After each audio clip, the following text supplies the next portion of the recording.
Hello, everybody. Welcome to episode number 21 of the VonDubCast. Today's episode is sponsored by Hockey Parents. As you guys have probably heard if you listened before, I usually don't have sponsors on the podcast, or just not at this point yet. I'm just really concentrating on the content. But I still want to start getting in the habit of having something bring,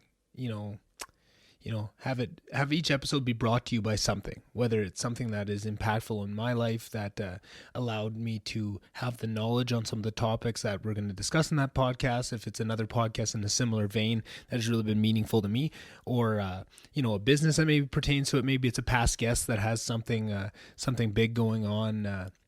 That I can just throw it into that place, and then eventually, hopefully, real sponsors will take that place a little bit down the road once I get it to that point. So, today's episode I wanted to be brought to you by Hockey Parents, and just parents in general, and what they do brings sports into their kids' lives. I mean, hockey is a very specific one with a lot of extra rules, a lot of travel, a lot of costs that go along with it, and just wanted to take a second here at the top of the podcast to make sure they get the shout outs that they deserve, because they really make such a special environment possible, and it takes a village.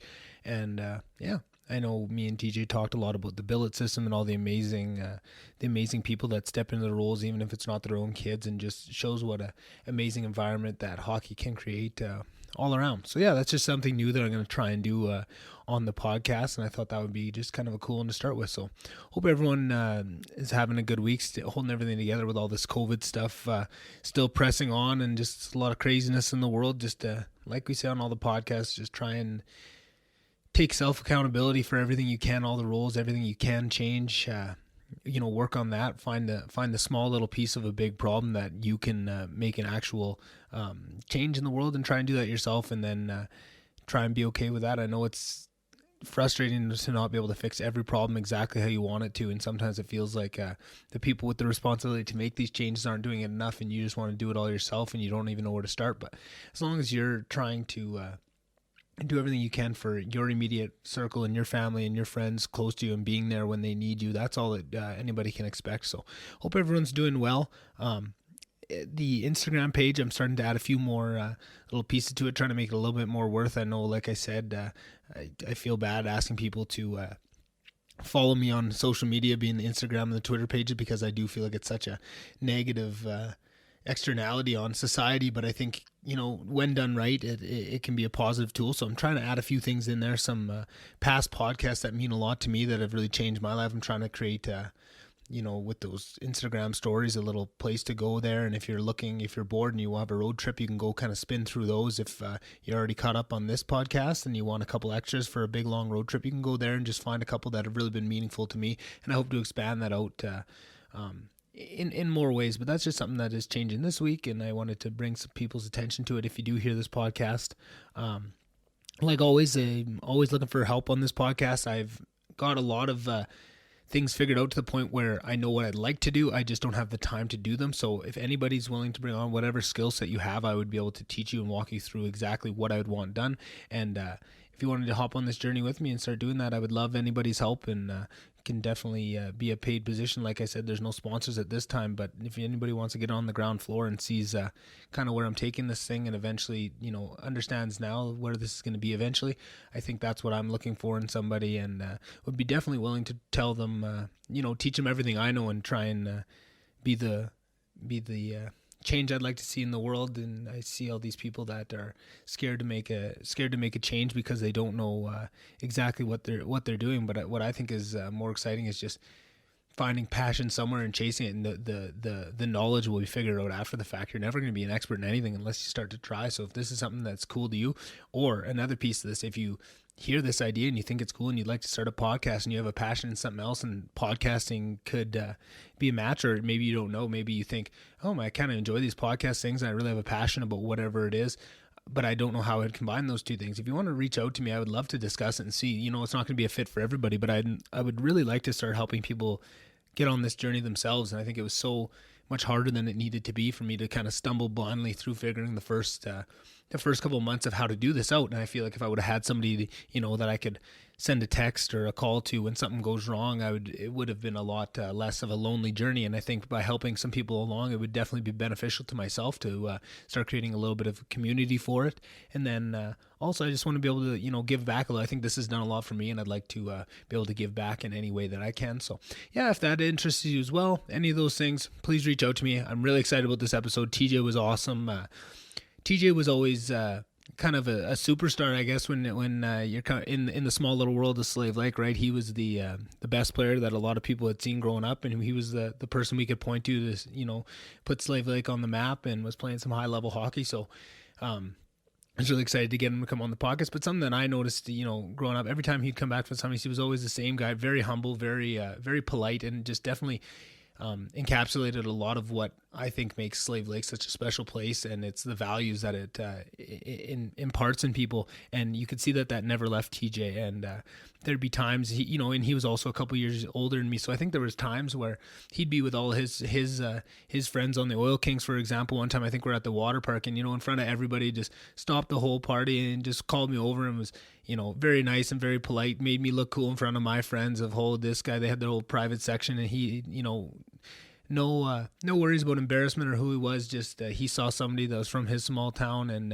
wanted to make me feel cool and a part of the just a part of the party, and I thought that was very cool. And just little things like that throughout my entire interactions over my life with TJ, and I just had a really good feeling because of all those things that he'd be a cool person to have on, and that he would fit in just really well with what I'm trying to do here. And so much of it is about those values that Slave Lake imparts, of those compassion and just being nice to everybody, and you can have a conversation with anybody regardless of how close or far your ideals and your areas of interests overlap. You can do that with anybody, and I just found that TJ was so humble and fun to sit down with, and full of humor like he always is, and just made me feel really comfortable right from the start. And I think that reflected in the interview itself. And I was just like I said, sometimes you come out of these interviews really excited, and sometimes they're a bit of a dud, but I was bouncing all around the house right after I recorded this. So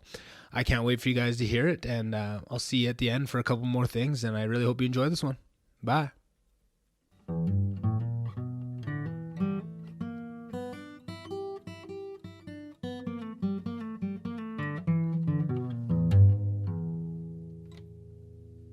All right, welcome everybody. Episode 21 with my buddy TJ Foster. Thanks for being here, TJ. Yeah, thanks for having me, Nick. Awesome. Yeah, no, I just wanted to have you on. There's a couple different topics that you kind of hit that are interest for myself, mainly kind of hockey, and then streaming some video games. So I kind of wanted to talk to you about both those things. So we'll start with the hockey, just because that's where I got to know you. We met when we're both just youngins out on the hockey rink, and then it's pretty obvious pretty quick. My dad tells this fucking story all the time. Whenever decent hockey players come up and people are talking about their parents, he goes, "That all bullshit." He goes, "You can tell by the time they're fucking 4 years old." He always like, "Oh, this TJ Foster I coached when I was young. I could tell it, all that." But yeah, he loves funny. That story. But that's a funny story, actually. My parents still tell the story about when we were playing together in novice. Fuck, your dad was coaching and my dad was probably helping out, and we'd be on the ice and you'd be doing snow angels out in the corner. That sounds like me, man. Yeah, you'd be doing snow angels and we're all doing the drills, and your dad would look at you and just shake his head like, whatever, the kid's having fun. So yeah, fuck, I was a big teddy bear out there for such a big rough and tough sport like hockey. I was sure a bit of a soft one out there, but fuck, I just tried to fit in. Yeah, at that age you don't really know how to fit in yet. You kind of just do whatever you want, and then a couple of years into hockey you learn that those snow angels don't go well. The boys on the squad don't like that. They don't want everyone pulling their weight. Yeah. So that's kind of where I want to start. So you moved away to play hockey pretty early, hey? Like what was that? Not even bantams, maybe peewee or what? Yeah, I moved away bantam. So, I got moved up in peewee and Slave to play bantam double as an underage. Yeah. So I'd played 1 year bantam in Slave when I was 12, and then I moved to Spruce Grove when I was 13.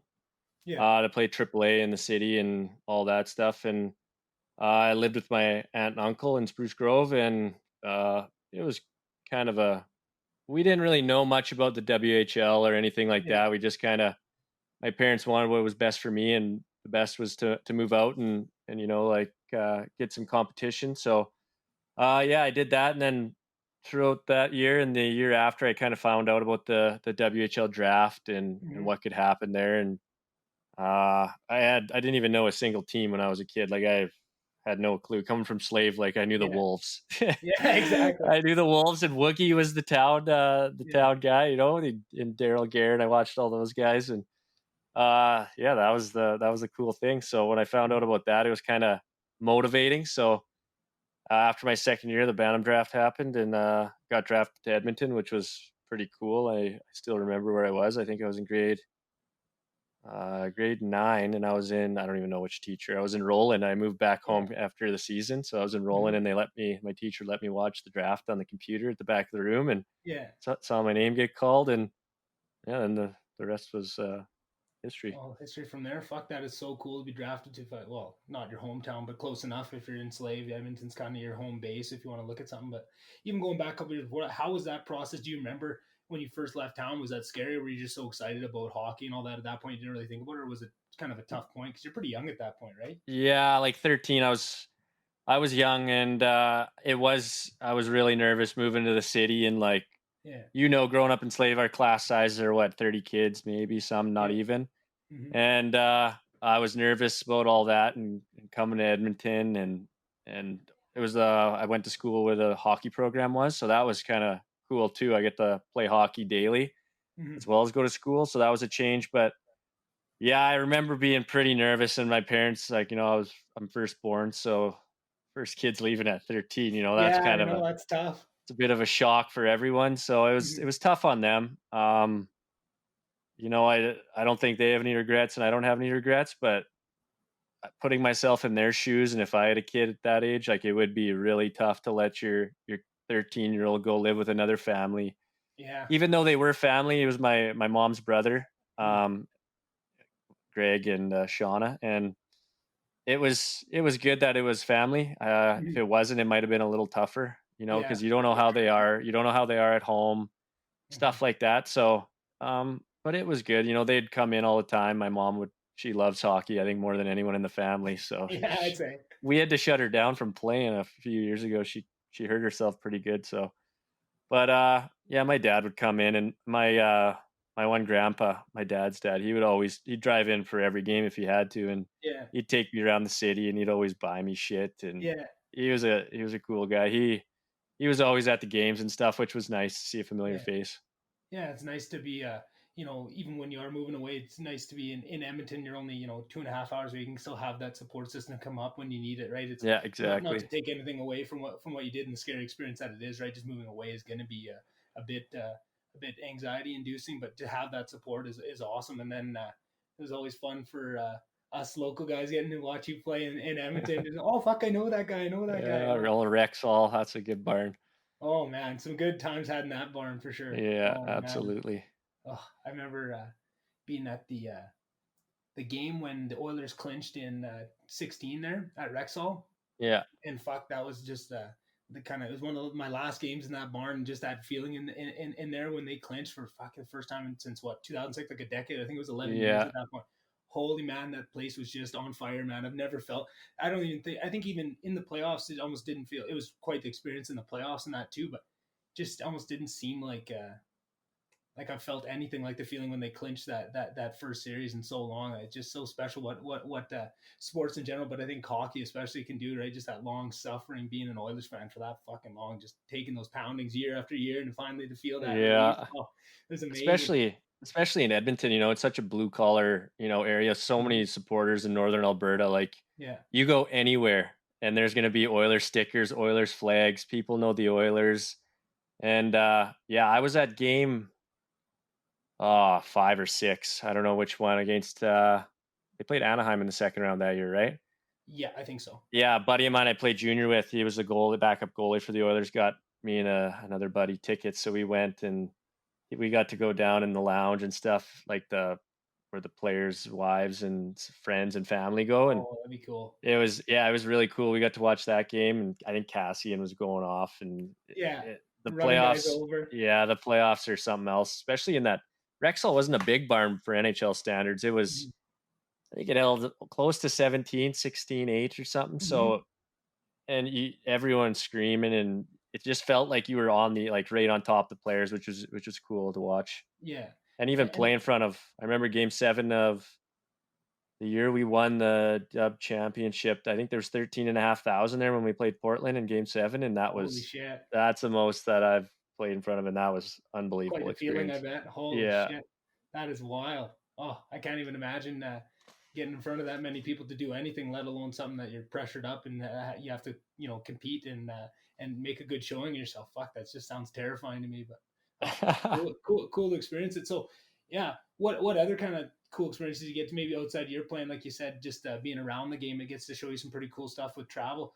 Do you what other things maybe apart from playing did you get to just from being around the games you get to take part in that you thought was pretty cool over the years?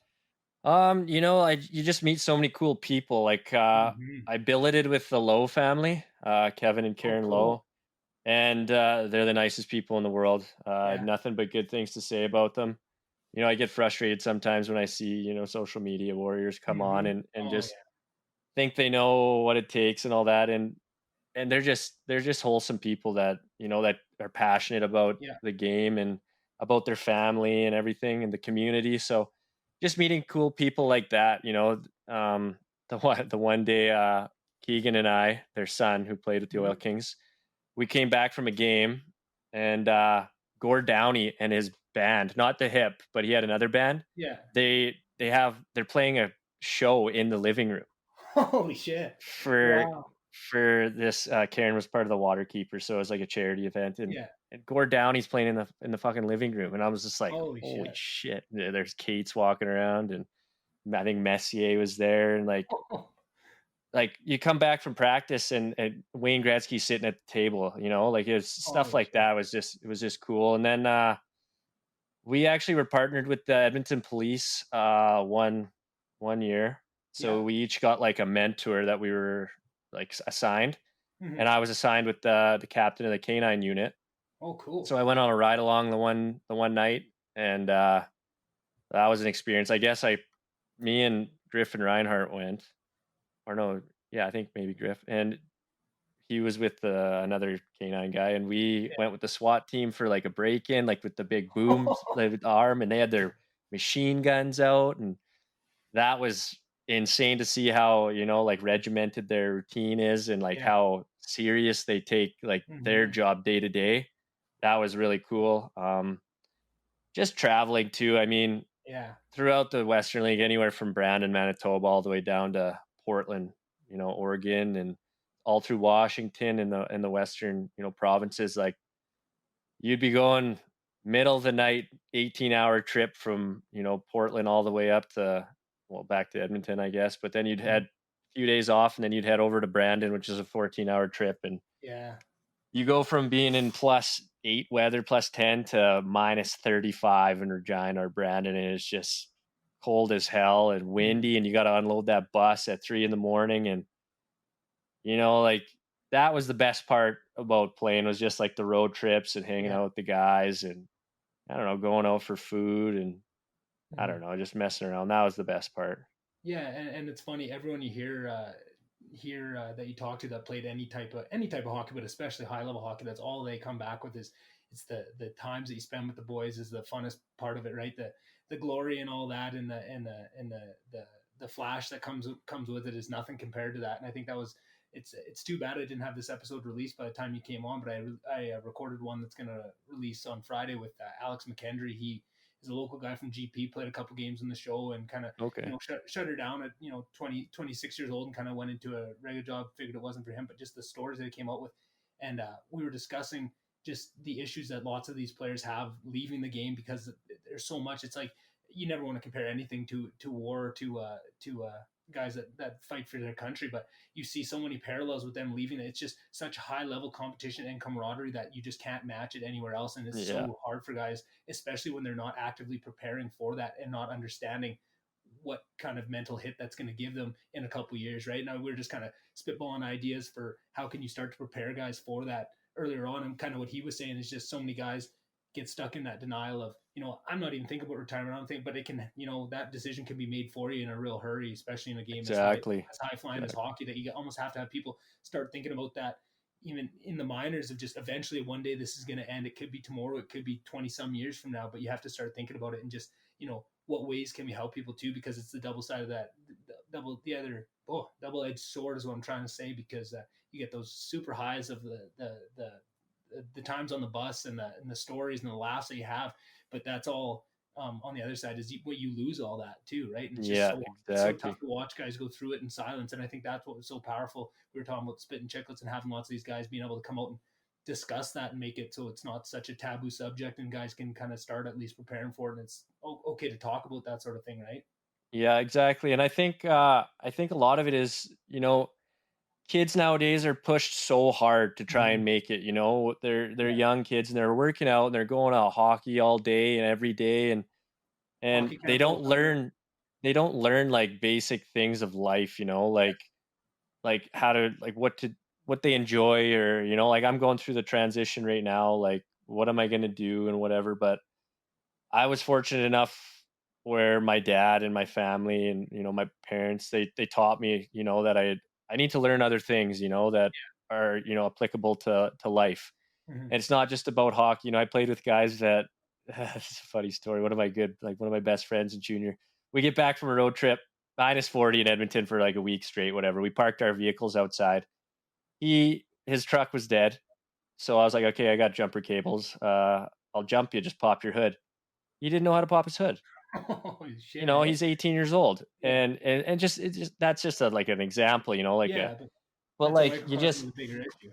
exactly, like they just get so focused on, or even myself included in that, like making it, like doing everything you can, that you don't realize that the smallest percentage make it, like the smallest, Mm-hmm. and you need to be able to, find something or enjoy other things and then move on from that, like Yeah, Um, I'm thinking about, trying to get into the hunting like what my dad yeah. does, outfitting, and I enjoy it. And that's kind of what I'm thinking about doing next. I don't know. I'm kind of at the crossroads right now, and it is tough, especially with COVID, like Any plans it's a going late weird time, 2021? There's so many people leaving university or graduating and stuff that they think it's just smooth sailing now. Well, it's Mhm. hard, like people weren't expecting this, and they're in the same boat, like Yeah. so it's yeah, it's I wouldn't give up. I wouldn't change anything for the world for what I experienced, but yeah, it's I get what you're saying for sure. Yeah, and another piece of that, and sorry to the people listening because I did just discuss it with Alex, but I think that billet system that's in all sports, but I think it's very leaned on in hockey just because of the structure and how much travel and how much goes into it. It's very hard. It's very common for families not to be able to support a high level athlete in this sport, Mhm. even if they are in the same location or they're not geographically bound by it, right? So the billet system is leaned on really heavily, but I think it's so great to hear that you had good billet experiences. But I hear that from so many people because usually if you're at the point where you're signing up to bring on a billet child, you're at a certain level and you have a certain uh, acquired set of values that you would be instilling on your child, and you get to bring that to another person that comes in with a whole different worldview, right? Like growing up in Slave Yeah, Lake, and then to go in with a different set of exactly. parents. Not that they have, not that your parents obviously had impressive values that I learned a lot from your family over the years, just being in a small community, right? Like you always see that, Mhm. but then to have that opportunity to be able to, hop in with another family and just see the little quirks and how they do and what they put value on. It might be just a Yeah. little thing you take here and there. I think that's maybe doesn't make up for all those lessons, like you said, of how to jump a car and those kind of things that people miss out on. But at least you are Yeah. getting a little bit of extra, I think, in that if you're lucky enough to go through the billet system and lucky enough to have a good experience with it. But for the most part, I've rarely ever heard someone say they've had a bad billet experience, and maybe that's part of the system where it weeds itself out, where someone does, they probably aren't billeting it again if it doesn't work out right. But just Mhm. the I almost think that it's underutilized. I wish there was other areas besides sports that we could take advantage of that kind of billeting, right? You think if you had a real smart kid that had a real rough environment. I mean, maybe that's what the foster system is, I guess, at a certain level. But you wish you could just like it is in hockey, where it's so obvious to see, oh, this is a skill that this if given the right resources, we can fan this Yeah. flame. But if you could see that in just someone that was I don't know, good at video games or good at whatever it was, just to see them, put them in an environment where they can succeed without all the bells and whistles of some of the other mechanisms that you can go that way with that are usually a little bit unhealthy. And I think that's because it's never tied. anytime you look at someone taking someone from their home environment, it's always tied to a negative, something bad's causing that. Whereas hockey with Mm-hmm. ability, it's the only time you ever see someone go away for a positive reason. But if we could try and find more of those positive reasons instead of only, changing up scenarios for kids when something's going wrong, we could really tap into a lot more human capital that way. Yeah, I agree. I lived with 5 different families. So Yeah, my aunt and uncle. I lived with my coach the one year. I lived with you know them, Brian and Lori Martin. They yeah, do the same thing as your parents. yeah. The feel Great people. they're the best people. Yeah, I went and visited them this summer with my girlfriend, and they're unbelievable. I call Lori mom, and yeah. I call Brian Mr. Martin, but they're unbelievable, and they taught me so much, and I'm Mhm, forever grateful for them taking me in and treating me like their own kid. Like that'd be tough, like someone else coming in and hanging out with your kids. You hope that they don't stray them the wrong way or whatever. But they mhm. were unbelievable people, and I also in junior I lived with the Robertsons in Sherwood Park, and he was an Edmonton police for I don't know 20-25 years, and they were awesome people too. They had two younger kids. One's Tom's age, and actually their youngest son was drafted second round to the Rangers. Oh wow. He's a player. Yeah, he's a really good player. He signed with them. He's a good kid, really good player. He plays for the Oil Kings as well. And yeah, you just meet so many people, and I was fortunate enough. I was lucky that I they were all really really good people and taught me a lot. And yeah, I'm forever grateful for that. But I have had a lot of teammates over the years that go through billets, and you in the dressing room. That's kind of like the trust tree, the Yeah, nest, and you hear 100%. everything. 100%. Yeah. And some didn't have that. Some weren't as lucky. Mhm, So you feel for that, but that comes with the teams, the organizations to do their mhm, due diligence, and eventually, like you said, they get weeded out and they get moved on to mhm, better scenarios and stuff. But yeah, I have nothing like the Oil Kings. They did a great job with the billets and all that. Like I'd say 98% of the players that come through that are always in a nice family. They usually have young kids that are playing sports and hockey that share similar interests. So, yeah, um, yeah, exactly. Like it's just mhm. a good all around experience. Yeah, and just to give them their full due, that is a tough position to be put in. Like you said, it's hard to bring someone in and treat them like a child. But then, not only that, you're bringing in somebody that's going through a very stressful, just Hmm. so much is focused on making to the next level and stuff. Once you're at that high level of sports, it's always focused on the next step and the next step. And, you're just trying to figure out who you are at that age, right? You're Yeah. 15, 16, 17 years old. You got a lot of hormones going through. You got, Yeah. it's one thing to, and that's the other half of this too, is a guy like yourself that grew up in a small town, very, very concentrated on the values and the politeness and stuff that kind of comes with that you get to see. Not everybody comes out of that with, and it's probably a lot easier for a billet family to take in someone that's going to be polite in that. But me and you have played hockey with some real savages that I would imagine some of these billet parents are coming in and just, holy man, I got a whole hurricane coming into my house, and I got to Yeah. figure out how to, not only do I have to get to know this person and enough to treat them like my family, but then work around all this other stuff, and maybe they didn't get the minutes they wanted, and all the other things that they're coming home with every day, and the pressure it's on them. Girlfriends and everything. Oh, Yeah. 100%. Like those billets do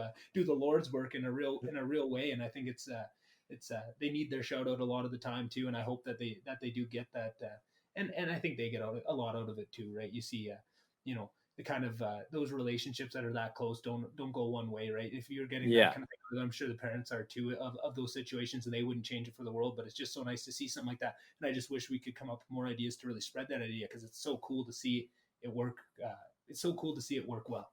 Yeah, exactly. And I agree with that. A lot of these families, like I said, have smaller kids, and then you have a 17-year-old, 18-year-old Yeah, who comes into the house and he's managing school and hockey, and like they want to go out and party and all that, and they give the billets rules, I guess, to like curfews and all that. And yeah, when you're that age, you kind of you're a little rebellious, yeah, so you gotta there's a fine line between like making sure they're on the the right path and not veering off and getting into trouble, and then it makes everyone look bad.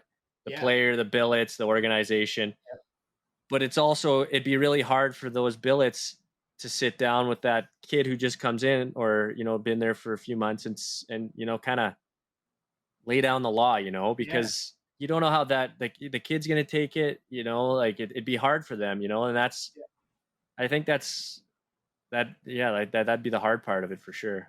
Yeah, and it's just good when there are, there's always flip sides to every coin, right? And it's just good to talk about those and make sure that those are known too, so that the billets are getting their full due, so we understand just all that they are dealing with when they're trying to do, provide a good home and instill some of those values, because it's got a magnifying glass on too, right? If somebody isn't so 100% focus on the sports world, they wouldn't require so much of those values being put into them off the ice, right? And Hmm. away from the sport, right? Like you say, just something as small as how to boost a car, but there's so many little things like that that they're not getting, and it's not their fault. They're being told, and within themselves, they want to put themselves 100%. And if you don't put yourself 100% towards your goal, you're probably not going to get there. Like you said, it's the tiniest percentage that can make it, right? And Yeah, if you're not putting 100% in, there's guys that are slightly less skilled than you, but they're going to put they're 100% working in. harder. Yeah, 100%. So it's you can't blame the kids for it, but that's just puts even more pressure on everyone around them to create that environment so they are set up to succeed, even if hockey doesn't pan out for them. And I think the biggest exactly. piece Yeah, of that I've heard from anybody that's played high level sports is just it's all about the connections you make. And you've already mentioned it probably 3 or 4 times on this podcast. It's about the amazing people you learn as you go through. And now if you're in a position like you are, TJ, where you're trying to figure out what that next step is you want to do, you have that whole wealth of networking that you have. If you decide to go one way or another, you're going to have people there to support you all the way. And I think that's pretty cool. That was something I wanted to ask you about, was a little bit of the hunting and the guiding and that kind of thing, because just a little story time here. At one point, I can't remember how old I must have been, but they did a big career fair thing. It was maybe like grade 3 or 4, and they said, what do you want to do when you're older? And somehow I got it in your head that I just loved what your dad did, and that was the coolest thing. So I never hunted in my fucking life, TJ. I'm not even and I put down I want to be a hunting guide and all this shit, and an yeah, outfitter that's and all funny. this. Did a big fucking storybook on it, and my parents are just they're supportive, whatever, if you want to figure it out. But like, clearly you Yeah, don't even hunt. So fuck, they've always bugged me about that ever since. And fucking even when I finally did get my first buck in grade 12, when me and Miller were overaged out of hockey and couldn't play hockey anymore, and we went on hunting knowing, probably, if we're honest, not enough to be out hunting like these two fucking idiots. Thank God fucking Cody was in the truck with us the morning that we actually shot it, because he did all the gutting, all the everything. We helped out as much as we could, but he had all the know-how. Like, we would have been yeah, hooped. We knew yeah. nothing. So There's a yeah, lot that goes into it, a lot more than you holy think. there's a lot going into it. Yeah, it's a lot more than just sitting listening to country music all fall along with Clinton in the bush, just hoping a fucking deer walks out and shoot chickens Yeah, till one they does, right? always they always say once the animal's down, that's when the work starts. So 100%. And that was some eye opening stuff for me, and I loved every second of it. And I wanted to learn all that, but it was just, if he wouldn't have been there, we would have been definitely calling for some backup real quick there. But yeah, yeah. no, that was quite the experience and just so much fun. And that was kind of my relationship with hunting too. Was kind of it was really happy because it was so much fun and we had a great time. But also it was kind of in that grade 12 year where me and Clinton were both just slightly overage, so we couldn't play. And that was the year that the Hmm. Wolves folded, so we couldn't play junior. So we're kind of a man without a In country. no So man's land. Yeah, yeah, it kind of sucked because that was the year before. All those guys like Jordan Loroff and Drew and Tyler, they all moved up to the Wolves a year early, right when they were in grade 11. So they played out there last year playing Wolves and thinking, oh, I'm not going to go do that.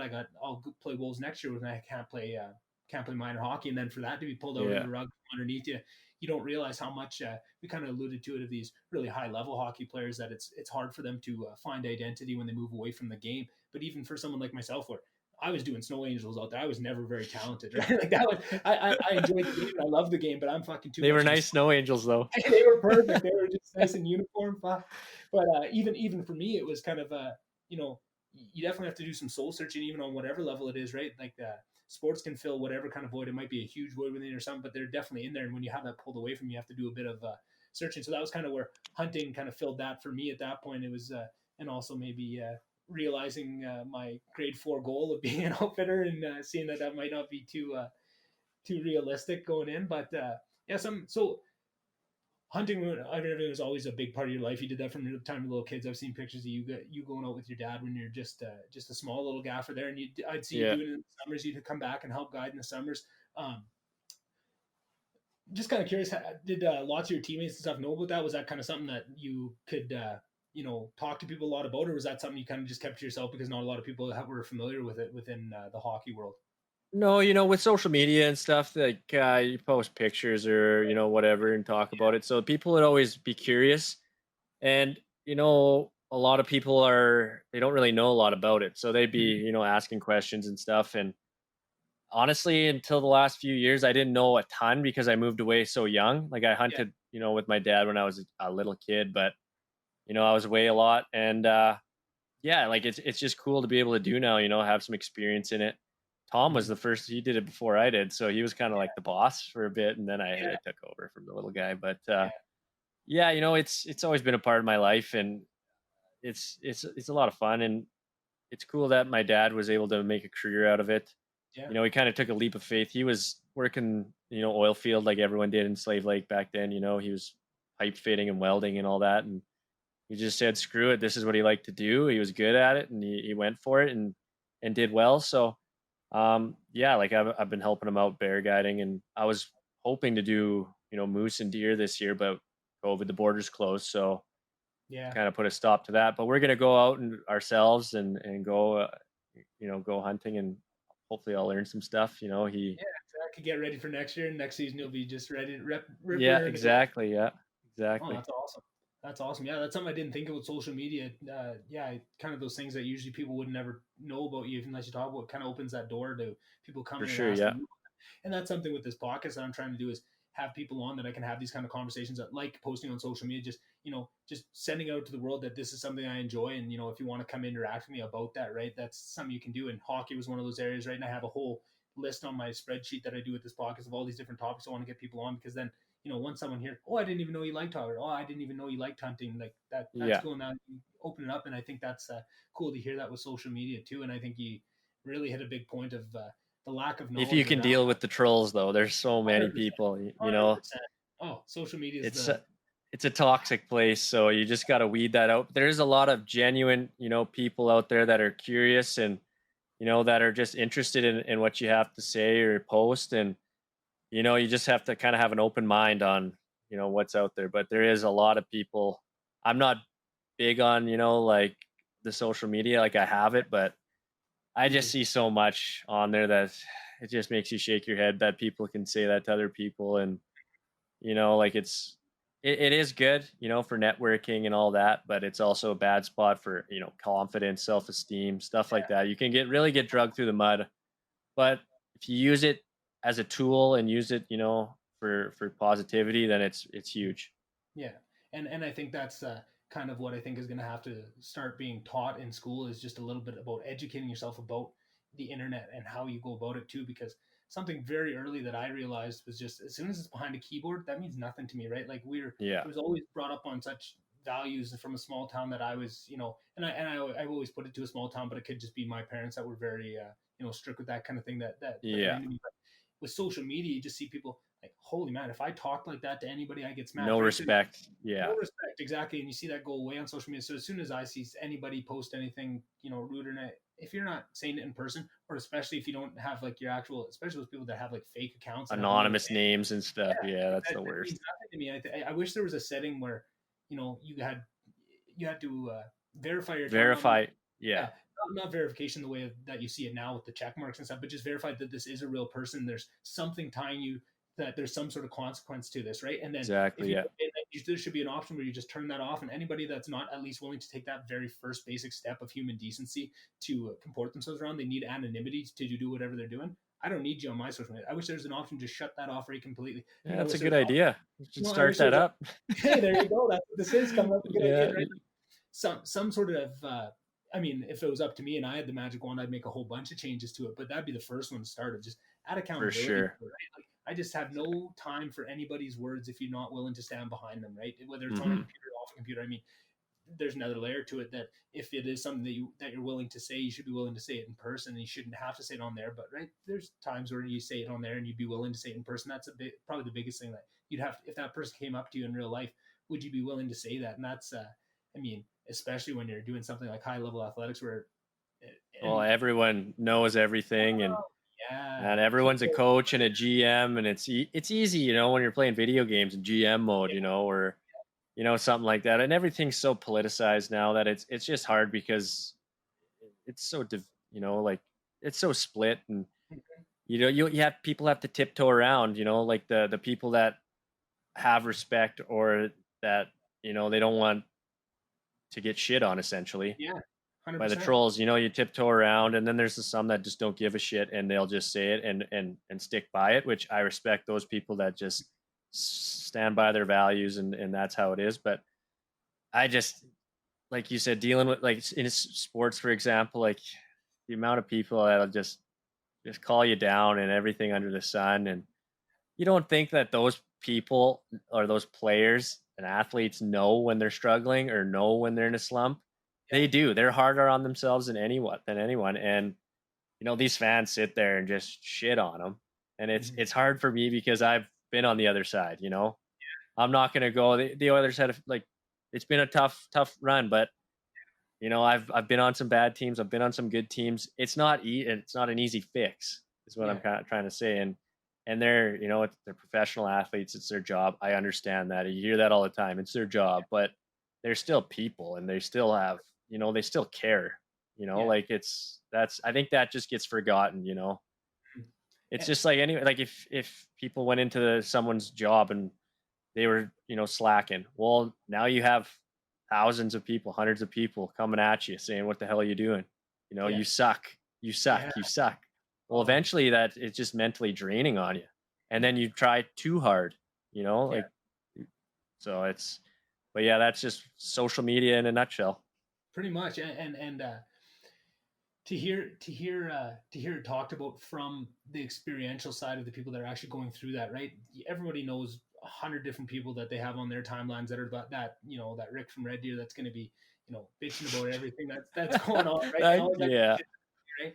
But one thing that I've noticed in myself that changed was when Spit and Chicklets first came out. And again, this is gonna be probably another heavy podcast talking about Spit and Chicklets as it was with the one with Alex, but it changed my dynamic of what I look at the game and what I look at the players so thoroughly and so quickly that I almost became a whole different fan. I was almost like a fan of a different sport after, like, Hmm. and to hear that echoed by lots of people, right? You hear Witt talk about his time in Edmonton and the harassment that he took and all Oh, this, he took it hard. Like.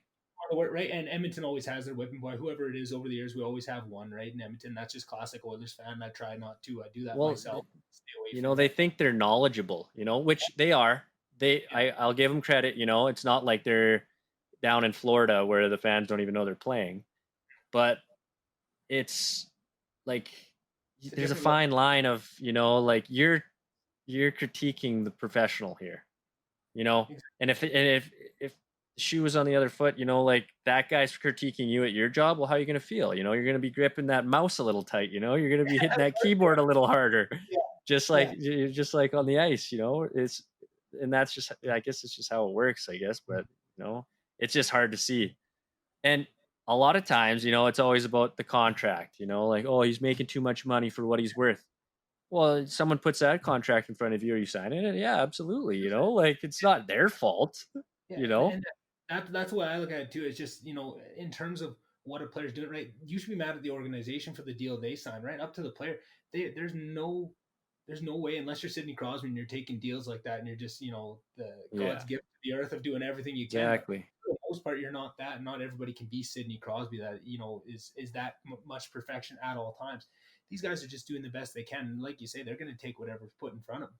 But what I was going to say about that spin check was, you learn it's almost need to be humbled with your knowledge, because like you said, everyone thinks they're knowledgeable. I always thought I was knowledgeable about hockey, and I fancy myself, just because of my love for the game, I am more knowledgeable than maybe your average. But as soon as I started listening to those and listen to actual NHL players talk about the game, and coaches and people that have been at that high level, that have studied the tape, after a game for 3 hours, have done that sort of thing, just realized I don't know shit. I should barely be talking about this, right? Like, and I feel like it's a beautiful part of the game where you never talk about yourself and it's always about the team and stuff. But I feel like that dynamic, and I mean, Crosby's probably the epitome of this, of just, not giving the media much, just Mm-hmm. putting on your persona, and that's what you show. And I feel like that allows people, and not to put any blame on it, I mean, it's just kind of, it's part of the game. And I think that's what makes hockey special. But I think because there's so little personality put to lots of the players that it gives that green light to some of these people just to go after them because they don't see them as people. They don't see them as players. They just see them as, almost like the video Objects game. that they pay for and watch. They pay for their ticket, watch them. They should, hit play, and then they just do their thing. Well, Yeah. they're, There's a lot they're, more that they're goes into humans. it. There's a lot of human error and everything. For sure. And there's a lot of emotions there, and there's turmoil. And like you say, you got family at home, and you're maybe you got traded, and your wife isn't happy with going from Florida to Edmonton or something, right? Exactly. There's so much that goes into this that once you realize that, and that's what I was saying about that of that mindset shift of now that they're showing a little bit more personality of current players that are in the game. It's nice. We always knew, right? It was almost like these guys are robots. They retire, and then there's these awesome personalities, and we love them, and they're on the panel and all this stuff. And I think that change of actually showing some current players and letting them show a little bit of who they are and a little bit of that personality, I think that goes a long way for guys withholding that back. And I feel like over the next couple of years, as that grows and that becomes more the norm, we start to see a little bit more personality. I suspect that a lot of that keyboard warrior bullshit is going to kind of slip to the wayside a little bit, or at least decrease a bit, because you're going to see these guys as more, and you're going to start to see some of the results of the guys that show a little bit more, kind of like Hayes on Philly. Right? Yeah, Everyone, he's hilarious with chicklets. Yeah, and as soon as he shows a little bit of personality, right now everyone starts to good, bad, or ugly. Now and he's been lighting it up, and that's awesome to see. But even if he wasn't, I really think I never want to wish bad on anybody, but I almost want to see what a slump looks like for him and see the reaction, because I almost guarantee JJ that it's much different now that people have have a little bit of a fade, a little bit of personality, right? They feel like they know him a little bit. They're going to be way slower to jump and attack and that sort of thing. And I think that's going to start, these younger players are going to start to see that of, oh, there is benefit to doing the Crosby method, right? That, it really yeah, focuses on the teammates, keeps a good, allows you to be that leader and do whatever you need to do behind closed doors without showing, your hand almost. But I think there's also going to be some benefits that are starting to see going the other way of showing a little bit more of that and kind of giving guys more options. It's just not, this is the one way you have to do. This is kind of how all NHL players are in the media. Give people a couple different options, because that's not for everybody. Everybody doesn't have a personality where they want to hop on chicklets and show everyone who they are and be honest mm-hmm. and vulnerable. But at least it gives more opportunities to people, and we'll start to see the costs and benefits, because I'm sure there is costs and benefits to all those different directions, right? There's some things you're going to get out of the different ones, but I just I'm interested in that because of just how much my knowledge of the game has changed, and the way I look at the game has changed from just hearing actual NHL players that have played at that level and just how they look at it. Something so obvious, something so so small as how they look at a puck dump in and stuff, and they're listening to it at 18 different angles with all this different input you would never even think about as like when I'm just going in to go get the puck. But once you hear that, it's like, oh, I got to just shut up and stay back here because these guys actually know what they're talking about. And I feel like maybe that bit of knowledge and that bit of learning is what needs to permeate between hockey culture as on the fan side to make us better fans for these players. And then they want to go, if you're getting that kind of support, like you say, you grip your stick a little tighter when guys are calling you a piece of shit and saying you're no good and all that stuff. Imagine if you start to get some actual, real, genuine groundswell behind who you are as a person and pushing that up. And I bet you some guys are gonna really flourish under that and kind of have a little more carrot, a little less stick than maybe what the last couple decades of hockey fans have been.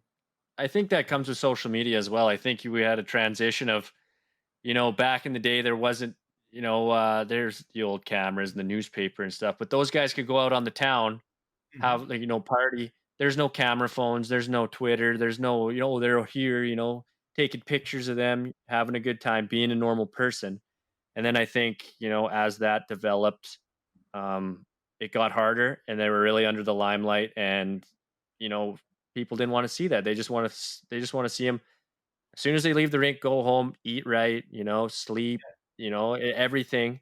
And I think now with social media, some of these players are, showing their personality, showing, like things like fashion, or, like these athletes that are starting to stream video games, like everyone always looked at video games as like the nerdy thing, I guess you could say. But look at a lot of these athletes, like it's like a common thing, it's a thing that they can bond over. Different people come from different backgrounds, kind of meeting together. And I think that's what's bringing out a lot of personality, and that's the social media part. That's a positive part. People get to express themselves in ways that haven't been able to do that before.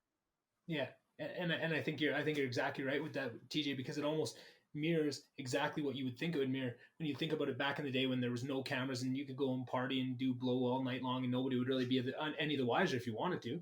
And then Yeah. got more and more, so there's more cameras, more cameras on you, and it kind of really tightened down, where guys were kind of going towards that Crosby method. And then right as Crosby almost entered the league, that's almost when social media came in and started that paradigm shift the other That way. Right now, shift. Yeah. it's going back, and you can see that how much personality was sucked out of the league by the pressure and by all those, it's the fan base that are doing this. They're the only ones, Yeah. swinging the axes at these players. They're not, they're just having a good time. And you see it, shrink away, and our view of what these players are is just shrinking and shrinking into that robot, kind of that thing that makes it, we dehumanize these guys down to, you can Robots. say and you can say the worst shit about them and nobody's going to call you about it, right? If someone was in the room and someone said some of the shit they say on the keyboard to a guy in there, everyone will be looking at it. Not only we Well, imagine Luch. Look at Luch. That guy got razzed in Edmonton. Like the guy, he that's that one that's the example of the contract. Like, yeah, was it a good one for him? Absolutely. But with the salary cap era and everything, it might not have looked like it. But that guy, like he cared about his teammates cared about him, and really that's all that matters when you're on a team. And I feel for that because he feels that pressure, and he might maybe he'll take it home, and then it starts a rift with the wife or the kids or family, or and then it translates to his game, and it's just a confidence thing, and it's hard to see, but that's just an example. It happens all the time. Every team has it, every city, every league, you see it all the time, and it's unfortunate because I've said it a bunch now. They're still humans, like they're not robots. They're not programmed to just do the same thing every day. And I think, but that's also what makes sports. Like it's every day is different. Every game is different. Everything. So, I think you hit some good points there. Yeah, and I think someone like Luch, right, where he didn't have the greatest upbringing too, and you think of hockey as escape. I'm just using Luch as an example. You see so many guys. I mean, when you look at high level of any sport, any pursuit, a lot of that comes from an inner darkness of something that happened to you, right? And a lot of guys are using these high level of whatever it is as an escape, and that's what they learned as a child. Maybe things aren't great at home, but I can go to the hockey rink and I can have this, right? And you put so much of your mental health is built around hockey as a crutch, and then hockey starts to attack you and attack who you are, because so much of it is, it's just such a vicious. It's you mentally so much harder. Yeah. And I feel like there's just, you never hear that talked about. You don't. I feel like if that started to process more throughout the fan base of just understanding what these guys are going through in that, and just having a little bit more compassion at it, it's never going to be there, right? Sports has been around for a long time, and people have probably been saying this exact argument about all different sports for a long time, and it hasn't changed. But just the more you can do to, I guess that all we can do is try and be that change you want to see, and try to hold our fingers back when we want to type that bad thing about Lucic. I'm just gonna keep that to myself, and that's what I started. Like I'm just as bad as anyone. I'm bitching about this Oiler and that Oiler and stuff, but I get that way too. But then I'm just like, shit, man, I've been in that spot too, and it sucks, and I feel it, and. But I guess that's you live and you learn, and you just try and be. I just think you just got to try to be the best person that you can be. As cliche as it sounds, but it's true. Like you want to be a toxic person, toxic to other people. I believe in karma, and I think it comes back. But I just think that like I just feel like the athletes are they're under the limelight, and yeah, they know they know, and that they are, but I think that's what we were talking about here. That they're just letting loose a little more, and I think that'll help too. Yeah, and not to change subjects, but just another area I definitely wanted to ask you about was streaming video games, because that was definitely something for me when I was playing hockey. Minor hockey is kind of something you hid. You didn't want to talk about playing video games. Yeah, you get bugged by the boys, right? Just be a big nerd and all that. So I just kind of kept that kind of side of me to myself. But I was always a big gamer, right? Like whatever it was. Me as well. Yeah. In and out. Yeah, I know. We used to play games all the time, right? In the summers and that. A little bit of Call of Duty, Modern Warfare 2, getting. Oh, the best. That is the best. Yeah. Oh, so much fun, and it's so funny to look back at those games and what it can do, and it's so similar to all the when you, like I said, when you talk to any player that's played a certain number of years, if you ask them what the best part of it was, they're always going to say the camaraderie and the stuff and the times with the boys, right? When you want to look back on your video game career as a whole of the best times you had, it's all going to be, the times that you were on with a bunch of buddies, and then Squatted up, yeah. when you squat up and that sort of thing. And I feel like very much the positives of it. Everyone looks at video games as just this waste of time and all this stuff, and they don't look at the positives of it, right? I can make all the arguments for the bad side of video games probably better than anybody that's arguing them, because they usually don't play them, right? Like, I've been addicted to video games. I've been, on the other side of it. I've gone down that path. I see the darkness in it, but if you're being kind of you know misdirecting by just focusing on those dark side and don't talk about the fun pieces of it, right? Because those are the best times talking with the boys and that, and those are the games that you get best at too. Is like, when I look back on the games that I probably got a little bit too into and got maybe a little more skilled than I'd like to admit at, it was always the ones where there's a bunch of my friends playing at once. Where there's 50 guys, Exactly. you can hop on whenever, you can play with different ones. It's always different. You're always laughing. You're always having fun. It sucks you in, and it sparks that. I don't have that competitiveness with video games unless I'm playing with people, right? If I'm just playing a game that I play by myself and it doesn't really matter, there's no stakes to it, it's one thing. But now, all my friends are playing this, and there's a little bit of, that taps into that Yeah. sports and that competitive note. And that's when I think the first one was probably Modern Warfare 2 with you and your brother and Gunk and all those guys playing that. And just Yeah. way too good at it, right? It's almost Hours on end. days. I Yeah. remember, I think it was one of the first video games that had like the day counter of like how many hours you Yeah. played online, and I remember just not even want to look at that, right? I remember I think Cody Miller would sign out of his all the time because he didn't want us to see how many days. But we were all the same thing. We were all in the same boat. But it's just so funny to see the switch that it's had in the last, I don't know, 5 years even. Like, It's huge now. Like, well, you look at some of these guys, like these streamers, they're making, well, Ninja just, I think 30 million or something that he was getting, like he signed with Mixer, and crazy. like it's insane. It's like you can make a career out of it now. But I agree. Like the first game, I always used to play campaign, NHL, whatever, like that. But then the first game online that's where it changed for me, was Modern Warfare, COD 4. Yeah. I was living with Billets and Brent Martin. We had two TVs side by side in our room. And I wake up in the middle of the night and I'm like, what are you doing? He's like, I'm playing against other players. And I'm like, well, what do you mean playing against other like people? Yeah. And he's like, yeah, like I'm playing online. And fuck, that changed everything for me. Like, just full on addiction, man. We played hours and hours. Like, and it just kind of went from there, like the CODs. Fortnite, I was really big into Fortnite. Like, that's why I bought a gaming PC, because I kind of was tapped on Xbox, and I wanted to see, how good you could get with playing on PC. I'd never played PC before, and now I'm fully play every night with the boys, and Valorant or not, like Warzone. I was streaming Warzone for a while, haven't in a bit, but maybe I'll hop back on. It's different. It's a different game. It's a nice change from the Battle Royale. It's a lot more methodical, it's really team based. Like, if you queue up with guys that you're not talking to or no comms, then it's really hard. But it's a fun game because it's really competitive.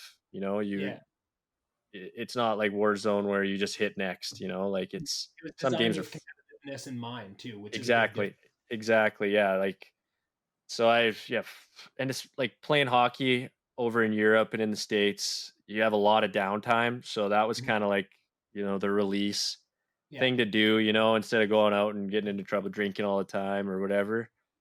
Video games was always something I was, passionate about. Yeah. It's funny talking about it now, passionate about video games, but my girlfriend always gives me a hard time about it because she doesn't understand what's going on. She's like, what are you doing down there for 4 or 5 hours? I'm like, well, I'm playing with my friends, like it's a social thing for me too. Exactly. I go over there, the time change, 8 hours. I don't talk to everyone, as much as I'd like. So when I come home and, we're all gaming together, you kind of catch up. It's fun. I'm pretty competitive, so I take it pretty serious, but we get on each other, chirp each other. It's a lot of fun. It's similar to sports in that sense, Very much, and I see that a ton. And actually, on podcast number 2, I even talked about it with my sister's fiance. He moved to Canada from Australia, so pretty much all the connection he has to his buddies back home, most of it revolves around gaming, right? They talk to each other, but with the time change, right, you can fall into a schedule where you can really connect with people. And that was when I moved to Grand Prairie. That was, kind of fell out with all my Slave Lake friends a little bit, right? Just you get busy with exactly, work, and 4 Fortnite came up, and I just download this game, try it out. Whatever. Oh, this is pretty fun. And then I found out, Matthew plays. Oh, Eric playing. And, oh Yeah, man, I'll play. And Trav, then everyone, yeah, yeah, like everyone jumped back in. It was just like reconnecting with all my childhood friends, right? And it's that next level of that. And I feel like that's another area like that billet system where I think there's some real untapped potential there for the idea of it. And I think to call video games untapped in any sense sounds kind of silly, but I think it's the taboo of people not taking video games. It's the same thing your girlfriend bugs with my dad every time I play. It doesn't matter if PS4, oh, my computer. old man, same thing. It's no friendo. Everything is no friendo or Pokemon. Hey, oh, you're Yeah, playing Pokemon? You're playing no friendo? Pokemon. My dad still drops. That was one of the best Christmas presents I ever got. Was a Game Boy You're right. Color with Pokemon Yellow. 100%. Me too. I think I got I think I got a Game Boy Color with Pokemon Red, and we were in Mexico. And fuck, I don't look at you, got it right there, That's man. a Game Boy right here I love with it. Pokemon in it. Fucking right, those are the best game. Oh man, no game changer. What you got to do is now you got your PC set up. You go in and fire up an emulator for the old games and put randomizers on so you can set all the controls to it and just go back to Yeah, these old games you used to play and just have fun with them. Man, I got into a little bit of a stint of that at one point in university. Definitely took my GPA down a couple points. But yeah, you just you have such a connection with someone when you hop on, you're playing a game. It's it's kind of awkward when if you want to call your friends and just catch up, right? There's some friends that's fine. Some friends, you need a little bit more of a base to build off of or something yeah, to call out to make it worthwhile. So you only usually connect with those people that you're already really close with, and those kind of medium, sounds rude to say medium friends, but the ones where you're not super tight with, but you still would like to hang out with and yeah. keep close Catch in. up, yes, see Yeah. what's going on in their life. Yeah, Mhm. And video games just provide that, right? Like you might, while you're playing, it might be a little less, but in between lobbies, you're catching up with what happened, bitch about your day and stuff. I find it takes your circle and really sucks it in a little bit, if that hmm makes sense. If people can think of it more of a metaphorical way, but just it takes those people that aren't in your inner circle and kind of pulls them in, or at least pulls them a little bit closer. And I think that's one of the key things that our dads, when they're talking about it, oh, you play in Pokemon, they don't see the added benefit to it too. And I think a big piece of that is like you say, Ninja making $30 million. It is a real job. It is a real pursuit if somebody has passion for it. And I think that is something that parents are going to have to get on board with, of not letting their own biases of what dreams and goals should be from their day when they were growing up affect what it could be now, because exactly. Yeah, now there's clear paths provided, and I think and trying to put myself in a parent's shoes, it can make a lot of sense of, well, that's a scary, it's kind of a volatile industry. What if the video game loses popularity that they're really good at, and that'd be really scary. And I think that's what a lot of streamers or YouTubers is probably one of their biggest fears of, I'm a big Fortnite guy, what if Fortnite falls off and now it's not the game it used to be and I can't find the one, which is so silly to me, because I've seen it so many times. It just, for the last, I don't know, 5 or 6 years, I've even longer than that, ever since putting video games online and having personalities surrounding video games, I've been following, and I've had guys I've followed for almost 10 years now of YouTubers, and they all talk the same way of, oh, I was always so scared that this game was going to end, and then I'm so yeah. glad. You hear it a lot. You hear it a lot, but everyone says the same thing, TJ. They're always, oh, well, I was really scared to switch games. I switched games, and you guys love it even more, and all these new fans came Yeah, over. It's about you and what you put out, right? People, if someone loves Fortnite and they're watching you, there's thousands and thousands of other people playing Fortnite at any given time that they could go watch. They're watching you, right? You shouldn't be tied to yeah, the game. But I feel like that's something that, if I'm a parent and I hear those fears kind of put out there, I'm going to jump on that and want to hold my child back from that. And something that I want to run by. So we talked about Valorant earlier, which is by Riot Games, and they kind of put their own spin on a first-person shooter, tried to make it competitive from the start and kind of create a competitive scene right from jump, which usually games have to take off in popularity. And then if there's a competitive side, it'll grow kind of after the fact as a secondary angle. But they had grown it with the intention of making it competitive right from the start, which I think is a really cool development in video games going forward, of just having them tailor it towards, high skill cap. I mean, Riot's famous for this, and making games that you're not going to be able to hop in like you will Fortnite yeah. and Like kind of learn. League, yeah, That's CS:GO. And you see that with even teams and organizations now. Like some of these organizations, 100 Thieves and Energy, they're getting investment from some big guys. Like Post games are Malone looking just invested in the Dallas COD team. at. Yeah, and Like Shaq, I think's invested in Energy, maybe. Like stuff like Fox, that. Rick Fox bought a league team probably 5 years ago now, right? And he was running it, Yeah, right? Fox and all that, and started all these things. but that's kind of my thought for all these parents that are a little bit worried of, oh, what if the game that my kid's good at falls off and stuff. But there's games like League of Legends where it's been growing steadily for almost a decade now, and Years. Yeah, they years. just keep updating it and updating it, and it's almost like you can you can help your kid find something like that where maybe it's a Valorant or one a more steady game that they can try and test their skills at and really grow with, and it'll grow with them over the years. It'll keep updating with them, so you don't have to worry about that. And then if they want to branch off and when Fortnite's the hotness, they can play that and bring some fans over there, but always go back to their base. And there's ways you can set it up to take off some of that variability and vulnerability that creates and set it up. But a kid's not going to think that way through, right? They're not going to keep playing one video game as an investment for their future if Yeah. they want to be a streamer. But as a parent, you could see that and try and encourage them and show them the value of something like that. And I just think there's so many kids that are almost chasing their dreams secretly under their parents, against their parents' best wishes. Where if we could flip that and have parents want to invest in them, and show them how the YouTube algorithm works, and help them walk their way through. Don't try and stifle it because you're worried that it won't work well. Words won't work out well, and try to help them. And you see something that they're passionate about and try and force them into it. And I think it's just cool to see, hockey players and that kind of thing streaming video games, because that shows a parent, if you see someone you just watch play a hard 2 hours of hockey, and then they're streaming video games the next night, and oh, they're pretty successful at it, and they seem to be doing pretty good. Yeah. Maybe it's not so crazy for my kid to want to pursue it, right? Or at least give them the opportunity and not close it down. I think, yeah, I don't even think you have to be like the best at it anymore either. You see so many content creators that are, they're funny. They have personality. Yeah. Like a guy I watched that is absolutely Dr. Disrespect, one of the biggest, one of the best. The guy's almost 40 years old, a mustache and a mullet, and he's, he's entertaining. He's an entertainer. Mhm. He's not the best at the games that he plays. Yeah. He's just funny, and Yeah. people want to watch him, and just Mhm. Tim the Tapman, another one.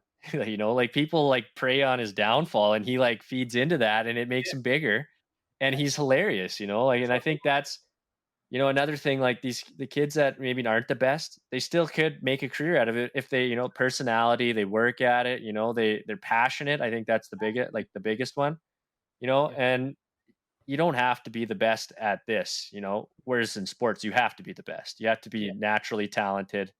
You Yeah. need to work hard, passion. But like video games, these kids are, some of them aren't that great, but they're hilarious, and that was their calling. They're the funny kid growing up, they're the kids always mess around in class, and you're like, oh, what's this kid gonna do when he's older? Well, nowadays, like some of these kids are becoming these content creators, and they're making an unreal living out of it, and they're enjoying it. They're doing what they want to do, Mhm. and they have huge followings. It's good. It's good to see, like how big Twitch has gotten, YouTube, like everyone, Facebook gaming, like everyone wants to get into the gaming world because it's growing so fast. Yeah. And it's cool to see, because I spend hours watching that. Like I'll be gaming and I'll have Twitch on one monitor and my game on the other, and I'm always watching someone, subscribe to a few that I enjoy watching. And it's just a nice release, instead of watching the same old, reality TV or same old sports net. I like just listening to someone have a good time, chirp each other. Yeah. There is a lot of toxicity in gaming, but I think there's a lot of, genuine people out there that are just, wanting to entertain and have a good time. Yeah. And that's something that people are afraid of too. If they don't want to be putting themselves out there. But I think it's something that podcasting really taught me this lesson, but I realized that I was already applying it to all these um, video game content creators, like you say, is you can't go live for 3-4 hours at a time, 3 or 4 times a week, and just be authentically yourself and not have people realize who you are. So when you make a joke or you get a little toxic on this, they know who you are at the core, and they know they don't. Yeah. It's not like on social media you only see just these small little bites of someone, you don't really know who they are, right? And that's another thing that really helps propel these things, is you're gaining the truest sort of fan. You're not putting on this, some people do. Some people put on a big persona to go out there, and that's one thing. But for the most part, you can't do that for that long, right? And a lot of you are just comes out naturally, because it's hard to put on a show for fucking 3 hours. There's gonna be highs and lows. Yeah, it's not a highlight reel the whole time. Exactly. So I think that's what people don't realize, that that's the power of it, right? It's less so about the video game itself. It's about connecting with someone and giving them enough time to show you who they are. And I think I misspoke earlier when I was saying to be the best at it. And I think you correct me right where the point I was trying to make was just the most passionate about it, right? Because look at a game, go back to Pokemon Red and Blue, right? So Yeah. a game that's been out for 25 years now, probably. Yeah. You know, I think it came out mid 90s. And there's people, content creators that there's probably like the Pokemon, that first generation of that game, it's probably a $10 million market a year of content creators making For content on sure. that. Still. Exactly. So you imagine the amount of times there's kids that played Pokemon all the time and just got rapid. That's what are you wasting your life on? You'll never be able to. And now you see people that throw it into an emulator. They make games where two streamers will hop on. It's a race to see who can catch this. Or you take like the one of the ones I watched is they take like the entire 151 Pokemon on a little graphic, and they both have it, and they do battleships. So you pick like Oh little area, yeah. and then they go through and it's all randomized, so you're catching whatever's there, and you go through. It's a race to see who can sink the other one first, and it's got both side streams, and it's just these such cool ideas. It's just what people can do if you have a passion for the game. There's going to be ways that you're going to be able to monetize it, right? If you care about it enough, you'll be able to find ways that people are going to enjoy you enjoying it, right? That's what it is. It's about you enjoying it. And I think that goes back to podcasting too. I think that's why they're successful with something like this. I love doing this. I love having these conversations. So I think more than anything about the content or what is actually being talked about, it's more so about people getting to tune in and just watch me really enjoy talking to someone for a bit, right? Or you just get to watch someone really enjoy playing a video game for a bit, and then they can add something on top of it, right? They can add more to it of being funny and all those things. But the thing that's going to keep people coming back is that getting to know that person on that extra level. And I think there's too much taboo around it is preventing people from fully realizing all you can do with it. And I think that's a big understanding. Yeah. It's hard for older generations that never grew up with it, but just to see such an obvious example, like an old game like Pokemon, that's, having all this money flow through it, even to this day. And then to say that it's a waste of time to start playing these newer video games, it doesn't matter what you're playing. If you have a passion for it, there'll be ways to monetize it, right? If you give people the freedom and the room to grow and the room to experiment with it, to find the best ways to do it, right? Am I a funny guy? Am I a talent guy? Because there are those guys that are less creative and that are just really good at video games, right? Yeah. There's paths for all kind. It doesn't require skill. It doesn't require being funny. It just requires being true to yourself and whatever skills you have to bring to bear. People can jump onto that and attach to it, right? And it'll take a while, but you'll grow eventually if you keep doing it and you keep getting better at it. You'll definitely grow. I think that's what the message that we should be sending to these kids. There's lots of room too, and it doesn't take away from anybody else. You can have the more streamers there are, it doesn't really take away from anyone else because it's such a niche little thing that you can bring to. You could play the same game as everybody else, but you're just bringing something slightly different, a different ingredient to it that's going to bring people on. And I think that's what's so powerful about it is it's not like the NHL where there's only a certain amount of spots, and if you get that spot, it's knocking someone else up. That doesn't exist in video games, right? There's no incentive to want to tear people down, and I think that's more environments that we should be pushing kids towards too. Not that I don't want to push people towards sports. I love sports and I love what it creates, and I think there's good things you can get out of them. But it almost seems like people are so obviously already sold on the positives of sports that they're going to wish they're pushing their kids into it. But I feel like with video games, they've been so sold on all the negatives and not even had these positives brought up to them that they can't even exist in a world where that's an option, right? And I think that's just what we got to try and start to change and start to bring some of these positive aspects into the more of the zeitgeist so people are aware of them. There's less taboo around it.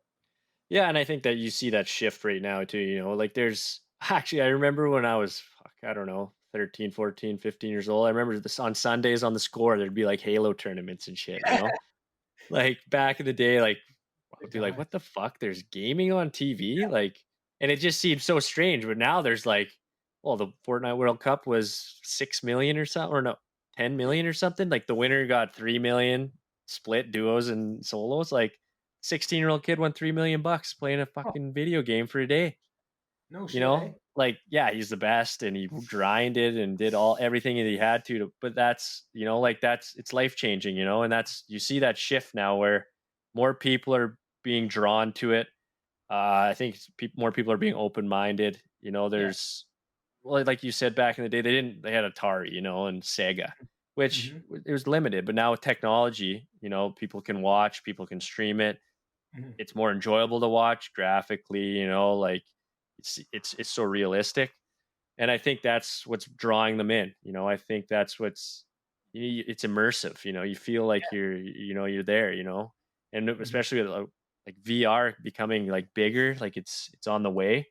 I think that's going to be like big. It's going to be cool. You can kind of release from the regular, you know, your stressful life, and you can go in and who knows what the hell's going to come with that. But And I'm so excited for VR, but I read a couple books. They're fantasy books, but they're incredibly done. There is called the Unincorporated series, and it was about a guy.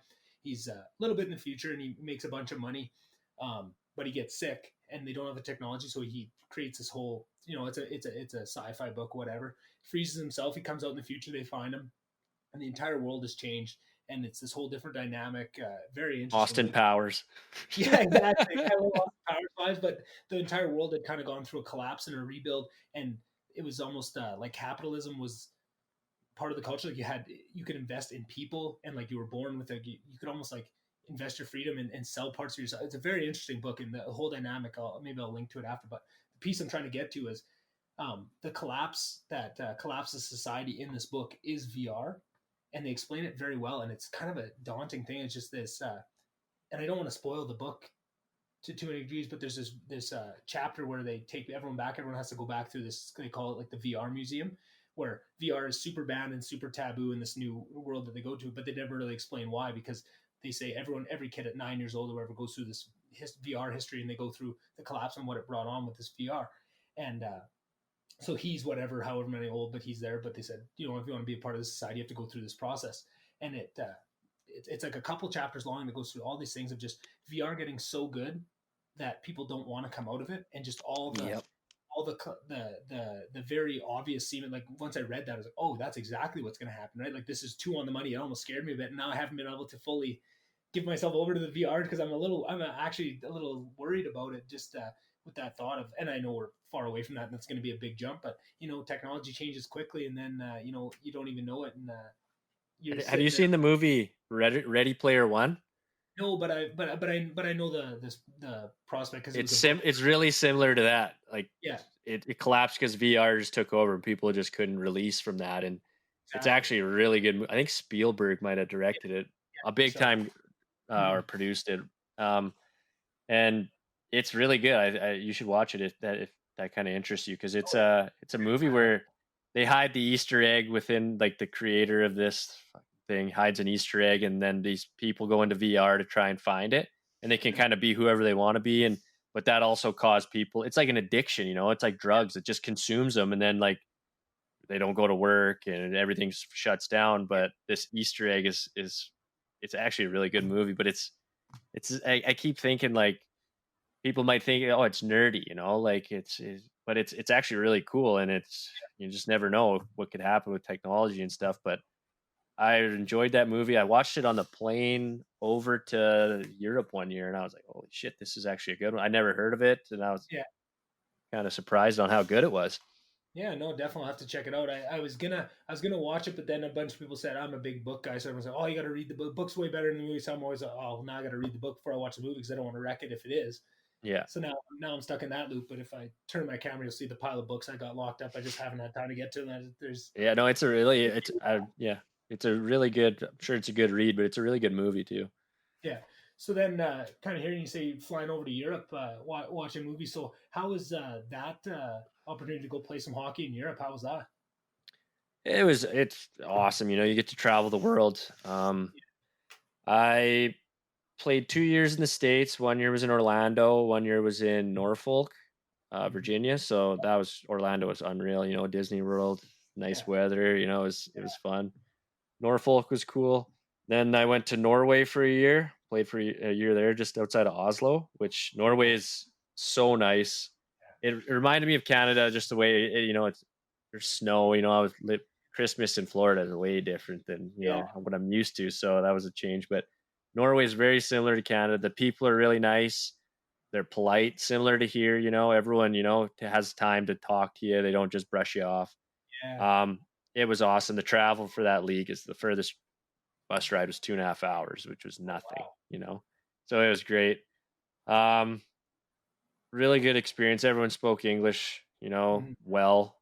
Um, and then I moved to Finland for a couple months. Uh, Finland was all right. I liked it. It was different. It was Yeah. older. It was, felt like fucking Russia, kind of. Yeah, Like yeah. the That's the people are a history. little more reserved. Yeah. Um, which they're still nice, but they're more reserved. Mhm. The hockey was tough. Like they're machines over there, fucking Really? all day, man. Like our warm ups before practice were like 45 minutes long.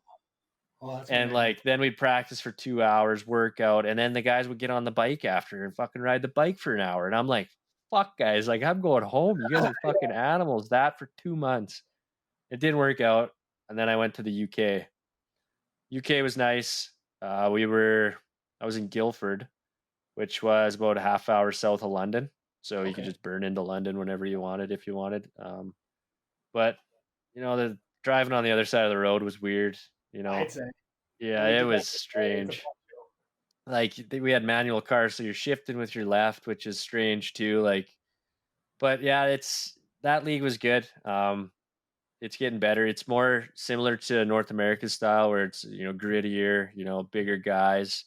Norway was fast, skilled, and then Finland was a step up. Like that's a good league. You Yeah. see guys all the time signing NHL deals out of that league. Um, they're machines. I can't like stress that enough. They're Wow. fucking I nuts, didn't know and that. yeah, everything is just work, work, work, work. You know, Well, you see how many Finns are coming into the NHL right now. It's just like a yeah, wave. Right? It makes yeah. Then sense. there's really good. Like Aho and Line A and fucking these guys. Like they're good. Yeah. And the UK was fun. I was there for 2 years. I was just there this past year. Then COVID shut her down. We had a month and a half left, maybe a month and a half. Uh, so yeah, it was. We would go all the way up to Scotland. There was 3 teams in Scotland, and then 5 teams in England, one in Wales, and How's one the in Northern Ireland. there? It was sick. Like we would only usually played weekends, like Saturday, Sunday, and then Wednesdays, and then we got a couple like week-long breaks. Mhm. So I went on a golf trip to Wales twice. Once we golfed the Ryder Cup course. Whoa. It was sick. They hosted the Ryder Cup and they go 5. Yeah. And then we went to Wales again and it pouring rain. That place pours fucking nonstop, like just rains all the time. So we got rained out. And then we went to Portugal uh, for one golf trip. Played Mhm. an Arnold Palmer course, so nice. But everything there is so close. So and the like plane tickets are like you can get plane tickets for like €20 or £20 to go fly to Slovakia, Yeah. Czech, Hungary. Like you can tour wherever you want, so quick, so easily. So that part was really cool.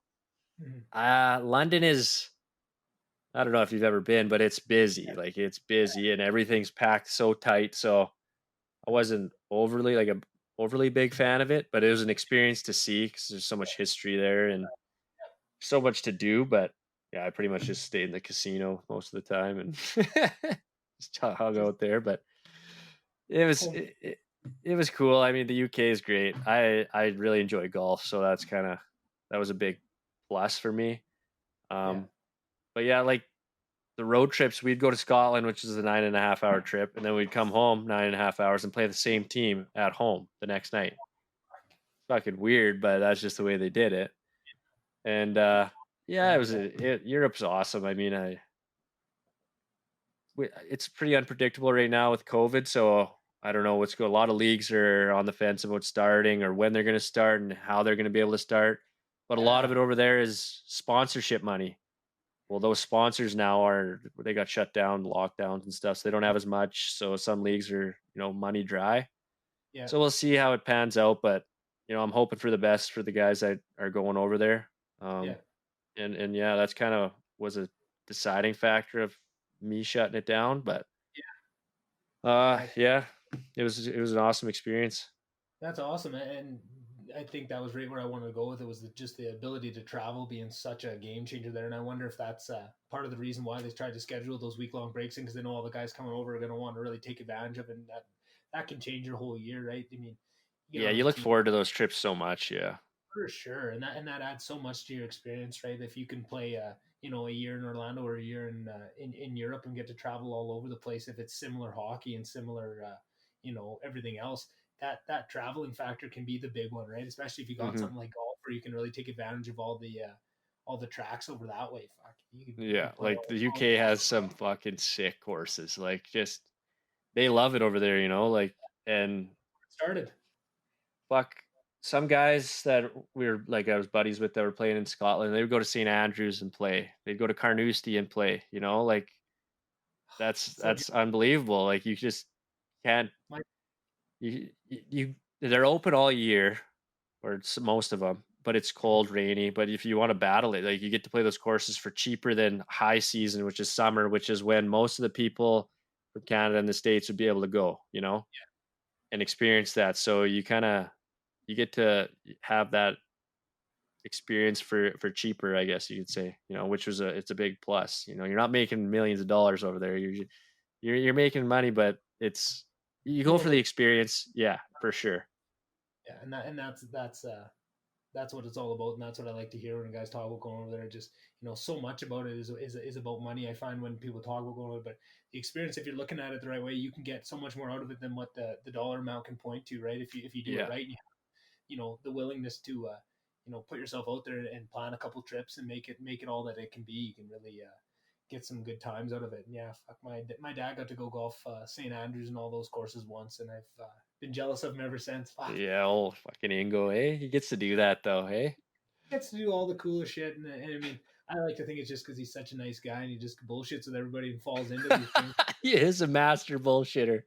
Yeah, that's where I get it from. I feel like anybody that knows my family and heard that I was starting a podcast, go, "Oh yeah, that kind of makes sense a little bit." I've met Ingo Yeah, before. for If he sure. if the son of the biggest bullshit in the world can't kill 3 hours with somebody, I don't know who can, right? So I was hearing all the stories from that trip.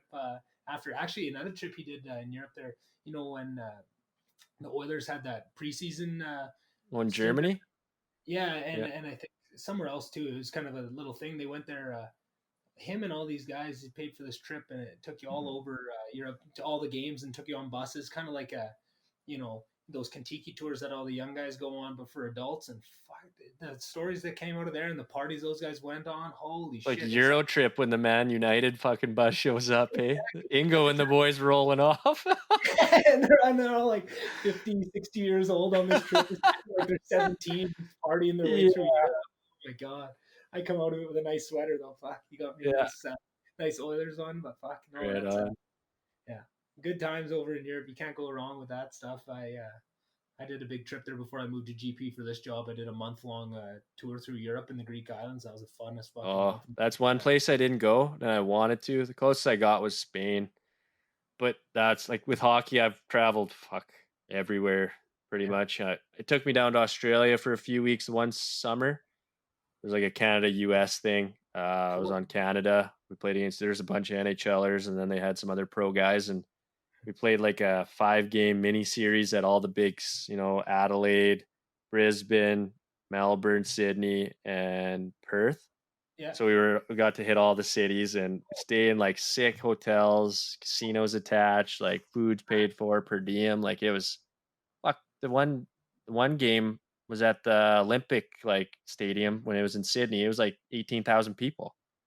And they Holy were all shit. cheering for Canada, not the US. And I was like, yeah, so it was fucking sick. And even though there was Canadians on the American team, Yeah. just the way they divvied it up, but it was fucking awesome. But then we'd have after every game they would auction our jerseys. So these Yeah. people come onto the ice and we put our gloves and helmet and stick on the ice. Well, fuck, some people just walked off the ice with some guy's fucking bucket and gloves. So we didn't have a fucking bucket and gloves. That's hilarious. So they're trying to find a helmet and glove, hockey helmet and gloves in Australia in the summer. And it was like tough. They fuck this guy looked like a nerd on the ice flying around with this. I don't even know what kind of helmet it was. It was just Jofa. junk. Yeah. Holy shit. Yeah. You got It the was Jofa fun. bubble, fucking Yeah. 82. Yeah, Oh, that was a fun trip for hockey's taken me all over the place, which is experience in itself is worth it. yeah, exactly. And you got to play a couple years at the U of A. I remember seeing you in the parking lot a couple times. Oh I didn't yeah. even know you were playing there. I was walking by. Holy fuck, is that TJ? Talked to you for a Yeah. bit. Fuck. I'd Didn't see even you know in the you're there. gym setting up Yeah, your dodgeball fucking right, dodgeball man. games. Yeah. Yeah, I fucking learned more running that dodgeball league than I learned my 4 years of fucking degree there. Yeah, So exactly. but it was a lot of fun. So how did you like playing in the university league? How was that compared to all the other hockey you played? That was probably the most fun I ever had playing. For sure. Yeah, the hockey was good. And then Megan. the boys were so close. We were so tight. We did everything, and we'd play for the weekend. We won nationals both years, which was awesome. But it helps when you're good. But like we just partying, enjoying university like every other student does. But it was just so much fun, like our arena. I don't know if for the people that haven't seen the old Claire Drake, Drake, yeah. it's so small, it's so boxy, it's old, but it's so All like when we played Calgary or we played Sask, like the student section, just rowdy with their fucking cup towers and shit. Like Chance, it was awesome. It was so much fun. here.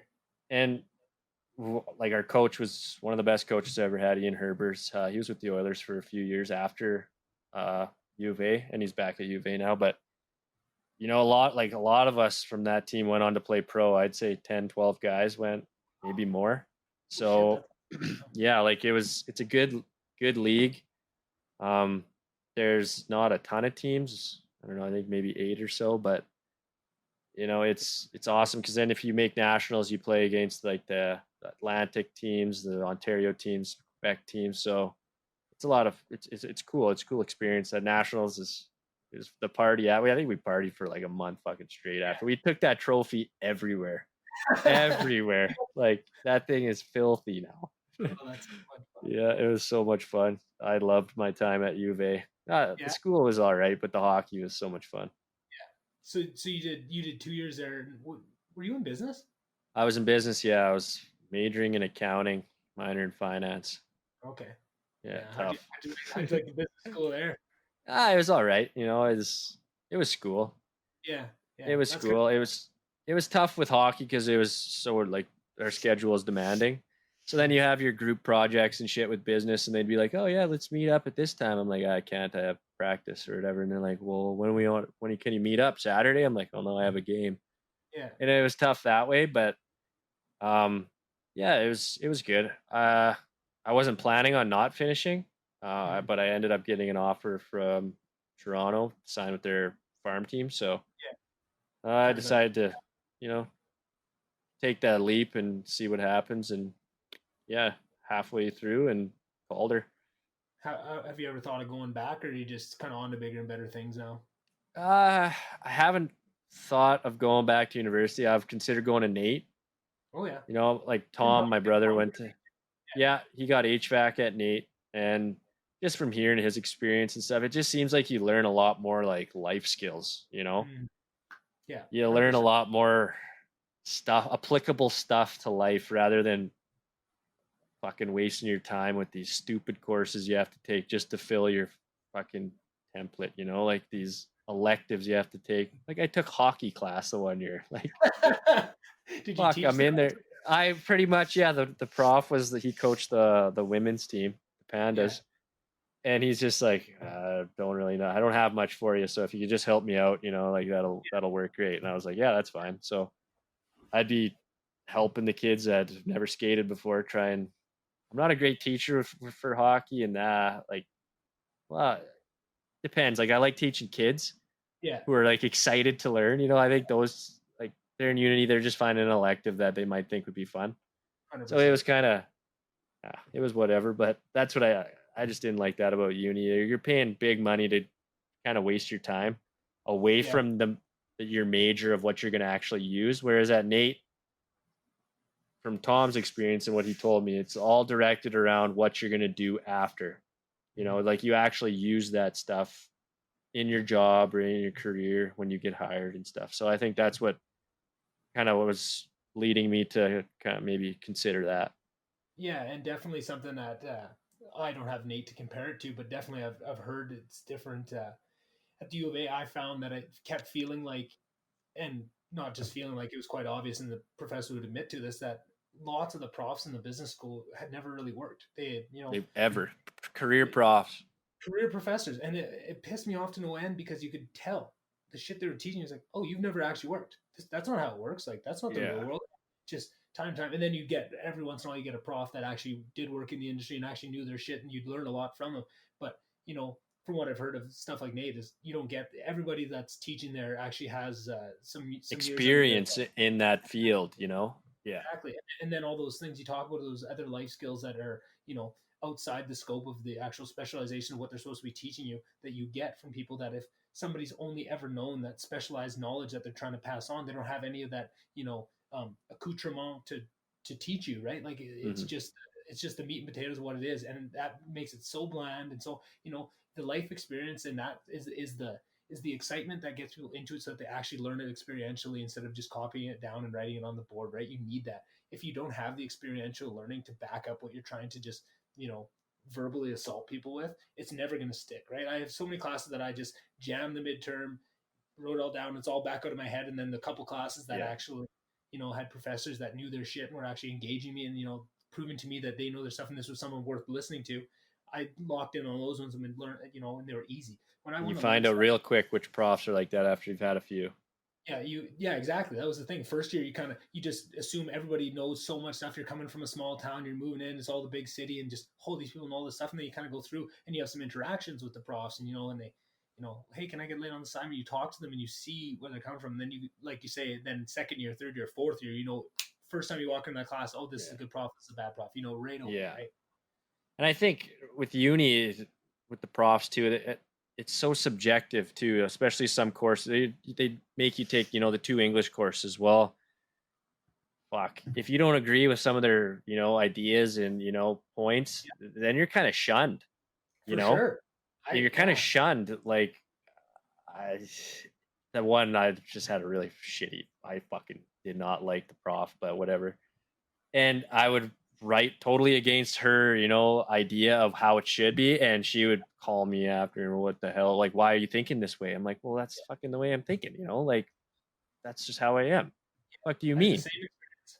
And it's just like, why are we being forced to do that at uni when it's grooming you for your career? You know, Mhm. you should just learn what you need to do. I think it's more university's more of like can someone lock it in for 4 years and have the discipline and to actually stick to it so that they can show their piece of paper to the employer that they Yeah, did it and that yeah. they can count on them. Hmm. That's, I think that's all it comes down to now. And unless you're in a really specialized, dentistry, med, Engineer, those kind of engineering, things. shit like that, where that's their shit they're learning is applicable, but like a business to a certain degree, certain fields, Mhm. but then like arts and all that stuff, like fuck. Fuck. I couldn't handle it, TJ. That was the first thing. Yeah. So I had to get into business. You had to take two English electives, two science electives, two all these things. So I was taking these also. My first semester had that same thing where they were teaching you, you'd read these stories and they want to, what do you think of this and all that, and Oh it very fuck. quickly became apparent that it's not what do you think of this, it's what do I want to see, and then Yeah. how good can you predict what I want to see, and it was always the same bullshit, right? It was very left leaning, very much Oh, I all their know. talk, and it would annoy me to all end too because it's like I can see that side of it, but I just want to have a more nuanced point. But even if you tried to make it nuanced, they didn't want that. They wanted what they wanted to see, and it pissed me off so much Exactly. that I went into my second semester. I took my second elective, and very good looking prof. And I didn't read one book, TJ, and I just sat in the front row and flirted with her the whole thing, and I passed. I didn't read one book, and I just got in. Exactly, you learn to play the game pretty quick. That was first semester. I Van learned Wilder. exactly running the dodgeball league and flirting with English profs. No, it was oh, she had an accent. Oh, good Yeah, times. Good. like I just remember watching the movie Alien in one, and like the fucking main point of the movie apparently is like the sexuality in the movie. I'm like, no, it's fucking not. I just watched it. It's about fucking fantasy and space and shit. Like, Yeah, what fuck you talking about? And like they just would go off on this shit, and everyone just eats it up. I got to get English, and I'm like, this is horse shit. I'd sit there and just bang my head against my desk, like, what the fuck am I doing here?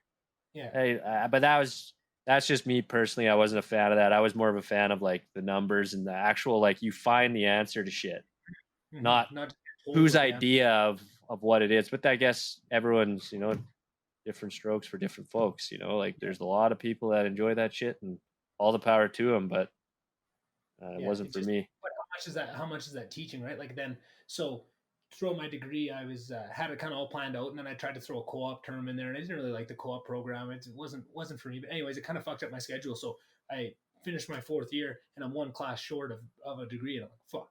Okay, well, so I moved back to Slave, and I get this online course. It's Dino Monday. 101. Oh no, I already did Dyno 101. That was my only A plus my whole entire university degree. Dyno 101. I'm very proud of that one. Fuck, that was a fun course. But no, it was the fucking, I don't even know what to call it. It was this like environmental, super left wing course about like sustainability and inclusivity and all this stuff. And it was,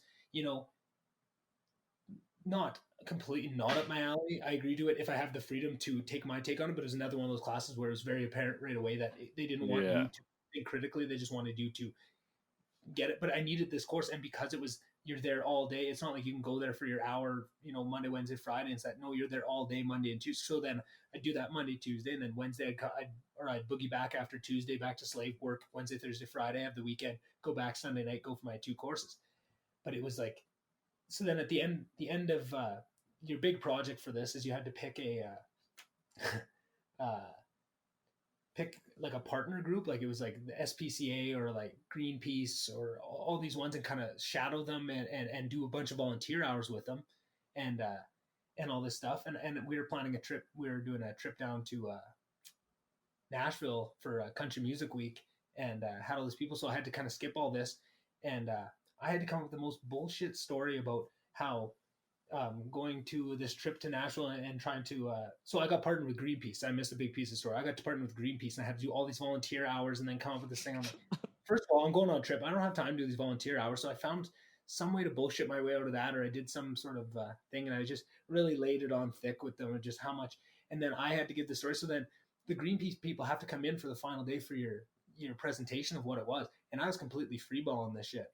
So I had to tell this whole sob story about how I really got to know the feeling of how it is to be fighting for something you believe in, and having people push back against you, because I went to Nashville and was really trying to push for this message of Greenpeace and stuff.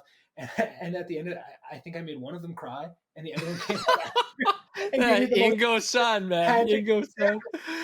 That's what it was, like that's not really my moral ethics of what I want to do. But if that's the only opportunity for me to succeed in this class and get a good mark, is to completely go. You become a good bullshitter in university, that's for sure. Exactly what they taught me was how to bullshit and how to make things happen when they show you the rule, right? If they show you the rules to some bullshit game, if you can see clearly that the rules of this game make it a bullshit game, and that it's not going to break your own personal morals to break this game because it's stupid to begin with.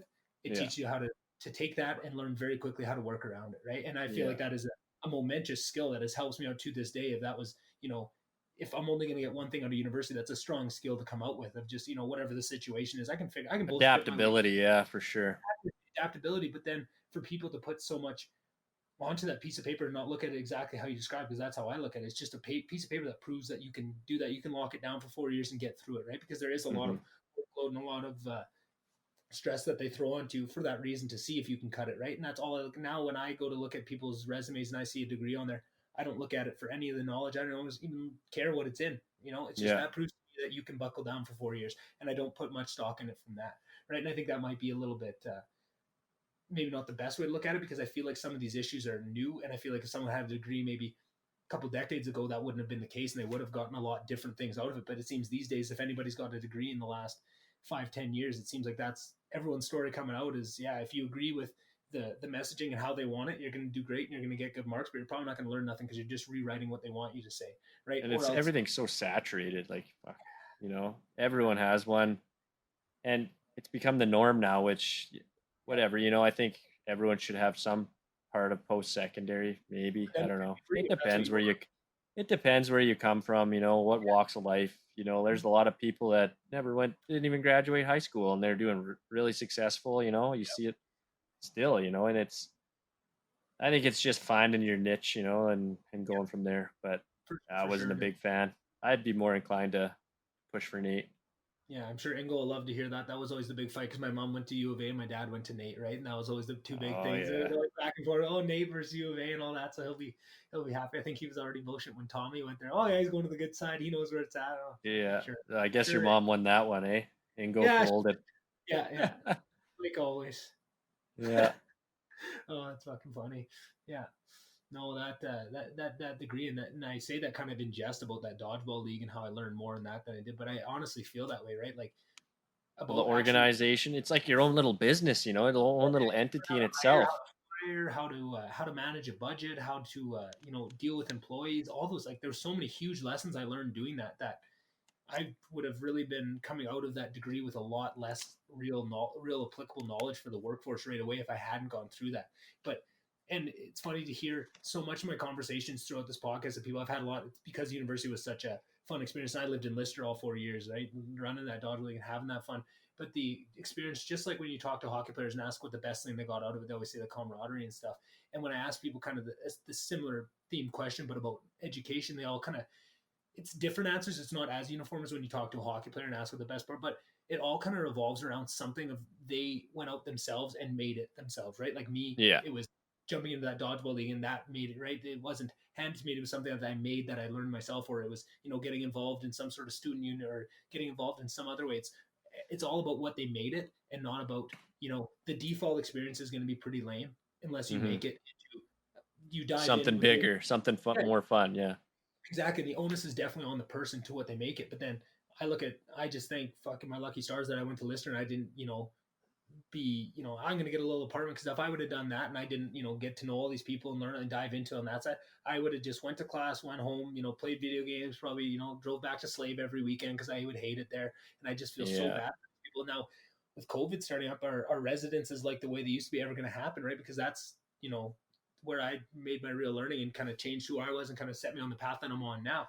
And Yeah. I just worry about that for the future generations. If you start doing all that learning on the online now, not only are you not getting those experiential learnings that are supposed to come with this specified knowledge, but now you're not even learning it on your own or have the abilities to force yourself onto those lessons in some way, right? Like I didn't know that's what I was doing at the time. I was just doing something I enjoyed, but I was forcing myself to learn these lessons that I wasn't getting in school. And I just wonder what that's going to look like in the next couple of years. And I guess you could say that about a million things with this COVID. What's hockey going to look Yeah. like? Who knows what's going on with fucking Nobody anything, knows. you know? Exactly. And that's when it almost just makes it more important. Like you said earlier, it's just about grinding and, just staying on the, whatever, whatever it is you're doing, as long as you're moving forward with it, that's the most important piece. The doors will open up to the next thing you want to do. Right. And like you say, if Hmm. you don't know which way you kind of want to go now down hockey and just try something and if it's not what you want, you'll realize it pretty quick and you'll find the next thing and the doors will open, especially when you talk about all the guys that you met along the way and the girls and the networks that come up of, you might find something that really interests you later and you'll have the perfect in right away because you met somebody throughout your hockey career. And I think it's just keeping that in mind and always moving forward that way. It doesn't matter what you're doing, just try and do it well, and Yeah. that'll pay back in some weird way down the fucking road. You'll run into some. You see it all the time in business. There's guys, they'll be a salesman, on the fuel business, is what I do, and then holy fuck, I haven't seen you in 30 years, and it's some guy you helped move 30 years ago, one stupid thing, Yeah. and it big job that you win because they know you on that. And all these things just come back around. Kind of similar to the karma idea, but it's just so much more than that. It's just not about what you do. It's about pursuit of excellence in whatever you do. And I think that's very ingrained if someone plays high level sports. That pursuit of excellence is something that is pretty, structured into the thing itself. But I think for people that don't play sports, you have to find ways to understand the value of that pursuit of excellence because I Yeah. think on the outside it's almost when you see people pursuing excellence in other areas and you're not pursuing it in any lane yourself, it's a lot easier just to say, oh, well, that's dude that, oh, look at that Hardo, going chasing his beers Yeah. and that kind of thing, right? And just because it's protecting yourself, your own ego, that I'm not doing that, right? So people just get so scared, and it's a lot easier just to say, oh, that's look at those fucking, wasting their life. Oh, it's a sport. Like, grow up, get a real Yeah. job. Exactly. You hear that a lot, and yeah, just something that if people had a little bit of taste of what it can feel like to pursue something, whatever it is, some sort of passion, they would have a lot better understanding. And I think that's where we just got to be more open with what those things are going to be, right? Whether if that's video games for a kid, yeah, let him try it. If he's going to pursue Fuck excellence in yeah. it, like it doesn't mean they have to be the best one at it, but just excellence in terms of enjoying it and creating something special for people and that type of thing. And also the barrier for entry for stuff like that for video games and streaming, like you can go and drop $100 at Best Buy and have a good mic and a good camera and a good setup if you already have a computer. Exactly. It's just so little to attempt it that I think people just need to be pushed more. Just keep working, knock that taboo off it, so more people have that barrier to entry lowered enough that they can hop right in and give it a try. Well, exactly. And you think for that like example, you think about the money that parents pay for sports and everything. I can't imagine the money that my parents forked out for 4 kids all Yeah. playing competitive hockey. But shit, like just the gaming example, like you invest in the computer and then that's it, like you get mic, whatever. Like some of these kids that are making it big, they started on a shitty laptop, Yeah. and they made it work. They just grinded, they were passionate, and like that's kind of what we've been talking about. They just found what worked for them. Yeah, exactly. And that's just encouraging people to have the freedom to find what works for them. I feel like a lot of time kids know because that was something that I feel like not a sore spot, but just something that I always would watch people, stream video games, and I'd be so jealous. And I'd always think of something kind of recently before I started this podcast, it turned to this, but um, or sorry, just to elaborate on that a bit of something that really made me realize that starting this podcast was something that I needed to do is because of the amount of hours I would spend. I had to go run at the track beside my office, and I would just think of all these fucking fantasy ways that I'd stumble into starting a podcast and having a crowd grow. And before I started doing that, it used to be, streaming video games. I'd fantasize these weird ways where I could skip all the grind of, starting my channel and doing all Yeah, this cool stuff and the, just stumble right the into quick it. fix, Yeah, like the quick fix, and I was always thinking about that, but I knew that was something that was a big dream of mine, but it was just all my fears and anxieties around it would never let me pursue it. And I feel like I wish the transition you're seeing now of it being way more okay. I feel like if that would have happened a couple years earlier, I think I definitely would have at least, had got my balls up to try it and dive into it when I was 17, 18, and see what it could have brought me to this. And then I never lost that of wanting to do it. And I think I still on some level really want to try it. And I think this is kind of my entry. This is something I'm putting my 100% of my effort towards right now. But eventually, if it grows to a point, or if I just get off my ass and build that computer, like I said before the podcast, that I want to build and start doing that, I want to start doing it all. But it's just so it's exciting to me, and it's a little sad and a little happy to see that I'm so excited for the next generations where that taboo is falling off and they can jump on if that is something I want to try. But also a little bit of sadness of like, fuck, I wish I would have done it a little earlier, just because I'm seeing how fun it is to pursue something that you really enjoy and it doesn't feel like yeah, work, right? It's hop on this recorder. It feels like work to a certain point because it's very embarrassing to put yourself out there and ask people to come on and waste their time coming on and bullshit with me and stuff. So there's lots of anxiety. But as soon as you hop on and hit record, I fucking love this. I could do this all day. I could, and I'd have to watch that. I don't keep people here like 6 hours because I would.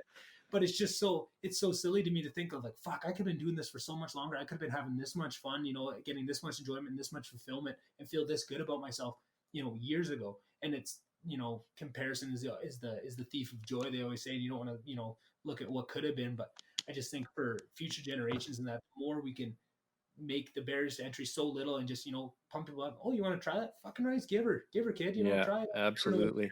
All these guys, just sign them onto Twitch and just scroll through all the people streaming all these different games and these weirdo wacko ones that nobody knows about. It's this weird, Japanese lawyer game or something that people are playing, and there's 600 people watching. Right? It's not like it's ninja numbers, but it's enough people that will follow you. You get 600 people that really support you. Like you see, I think that's where streaming is maybe the most impactful. Is you see people not need 40,000 people watching. You can make a decent living with 600 pretty dedicated fans that want to go on that ride with you and want to watch Absolutely.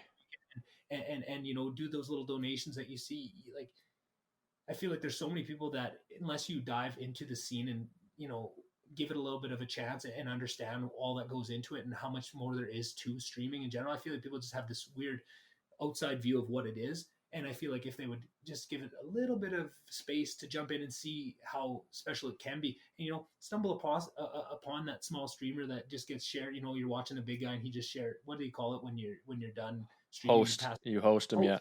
yeah, which is a beautiful thing that I bet you lots of people don't even know about. There's this beautiful thing in streaming where you host somebody. So if you're a big name, say you're Ninja, whatever, you got 30,000 people watching and you end your stream, you can go onto some smaller guy's stream that you like and just you enjoy and dump all those 30,000. Like a lot of them are going to hop off but some will give it a try and just that Yeah, community. See, you can go on YouTube and just look up like hosting compilations or whatever and just watch the impact that it has on these people that have probably grinded for 3-4 years. They have their dedicated 50 people that come and join them, but they're really giving her. And then all at once, if they've been putting the work in, right, it's could be life changing for them just that one time. Yeah, I see it all the exactly. time with guys. Yeah, it's awesome. Usually they'll look for like a guy with one viewer, two viewers, and they just it's kind of crazy. I saw a kid a couple days ago. Benji Fishy, he's a Fortnite kid. He's unbelievable. He's like 16 years old from the UK. Hosted this kid, and his computer like couldn't handle the people, like 30,000 people. His frames went down to like 30, and he's just like, "What's happening to my computer?" He didn't know what was going on, and then he was like tearing up. It was actually pretty like wholesome to see. But Yeah, yeah, there's so it's much wholesomeness out there that people just aren't even aware of, right? They just think of it as this brain drain, this waste of your time to be playing videos. And they don't realize within that community all the specialness and the environments that you're creating. And so many of these are there because it is such a niche and it's so specialized with what that person it's that person plus whatever game they're playing at that time, right? Like we said, like there could be 1,000 people streaming the same game and all just giving a little bit different of an environment for it.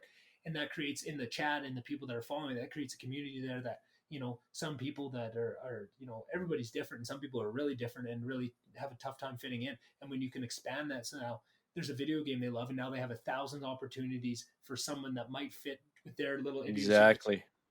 to hop in that community. And when you find that, when you struggle so long to find a community, and then there's an opportunity like that where you can, spend a little bit of time and to pop into a few streams and find that one is right for you. That's why it's so sticky. And when you see people get fans, they stay for so long because it is very impactful. But I think there's so much community and wholesomeness, like you say, that just goes unnoticed for people that have never given it the time of day to hop in it. And then there's also the other part of it is you can see some cool shit on these streams. I think one of the biggest things that got me into watching streamers was do you watch ever guys that do speed runs on video games? I've seen a couple, but I haven't really got into it. No. Yeah, exactly. So just like I was saying with the weird little Pokemon mods that they do, like there's all these different ways with all these games that people are finding new ways to have fun with them that are a little bit different than what the actual design of the game. So a big one of those is speed runs, right? And this started probably in the 90s, but throughout the 2000s it's blown up, and probably the last 5-6 years it's really blown up, right? They have these events where a couple times a year all these speedrunners will go to a central location. They'll just do a marathon. It's usually for charity, like Doctors Without Borders is one they do all the time. Anyways, um, but you follow these streamers that their goal is they will take retries of the game. One of the biggest speedrunning game is Super Mario 64 for the old N64, right? Classic Oh, game. what a game! What a What a game, right? game! Hard. Exactly. And hard game, exactly. And that's what allows for so much continued play because it was just such an impactful game and such good mechanics. Just a very well built game that allows people to keep trying to push the limits of what that game can be. And that's what speedrunning really exemplifies, is pushing the limits of what a game can do. And there's all these different categories, right? Because sometimes there's glitches that allow you to beat a game in 5 minutes, and that'll be one category. And people will try to optimize that to get the world record and be the fastest person to beat it under those parameters. And then there'll be like for just using the Super Mario example, it'll be a 120 star category where it's how fast can you get every star in this game and finish the game. But now you have people that'll follow these people that have built up, and maybe they're third in the world and they're second in the world, and then they're getting really close, and you're watching them every day, and man, they're getting closer and closer to that world record. And then you're on the stream, you're watching them as they're on pace, and they're trying not to choke, and the you can see the view count going up, and there's 30,000, 40,000 people, everyone's going nuts in the chat, and this guy's just has all these people watching him. He's trying not to choke and finish out this run and get that new world record. And you see these amazing moments, and people don't even know that this is happening, right? Yeah, There's these whole scenes going on, whether it's speedrun, whether it's this, where there's just this amazing thing that if you just dip your toe in and understand it, it allows you to look at the video game industry as a whole as so much bigger than what it is, right? Unless you've really experienced all the different ways that people can expand on these games, right? There's people that play the same video game 10 different ways, and they're all making millions of dollars doing it in their own little individualistic way. It's just such a cool thing to see, and almost a powerful message as more of an allegory for something bigger than that. It's just how you can look at any industry, and just from the outside it's easy to throw rocks and just a small dip your toe in those waters and see what it's like, and you could find something you really like. And if there's that many people trying it, your odds are there's going to be one in there that you'll like it's very you'd be hard pressed to go through all of Twitch's catalog and find somebody, at least not a couple people you would connect with and you would get along with, right? exactly. Yeah, and I was one of the guys that was, I didn't know much about it, and I went to high school with a kid.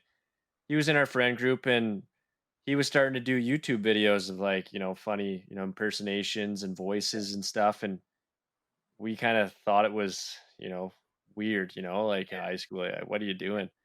Well, he's big time now. He had 10,000 subs on Twitch the other day, and he's a Holy big shit. time YouTuber. Yeah, like he made a go of it, and it took a while for me to like once I got on Twitch and started, appreciating it. I like Mhm. reached out to him and I was talking to him. I'm like, man, that's awesome. Like, good for you. Like, we were all critics. And he's like, yeah, you guys were, but he's like, I used it as motivation. I'm like, yeah, no, that's great. Like, good for you. And it's awesome what he's been able to do. I watch his stream, pretty regularly, and it was just that was just us as younger kids, kind of not knowing what it was something new.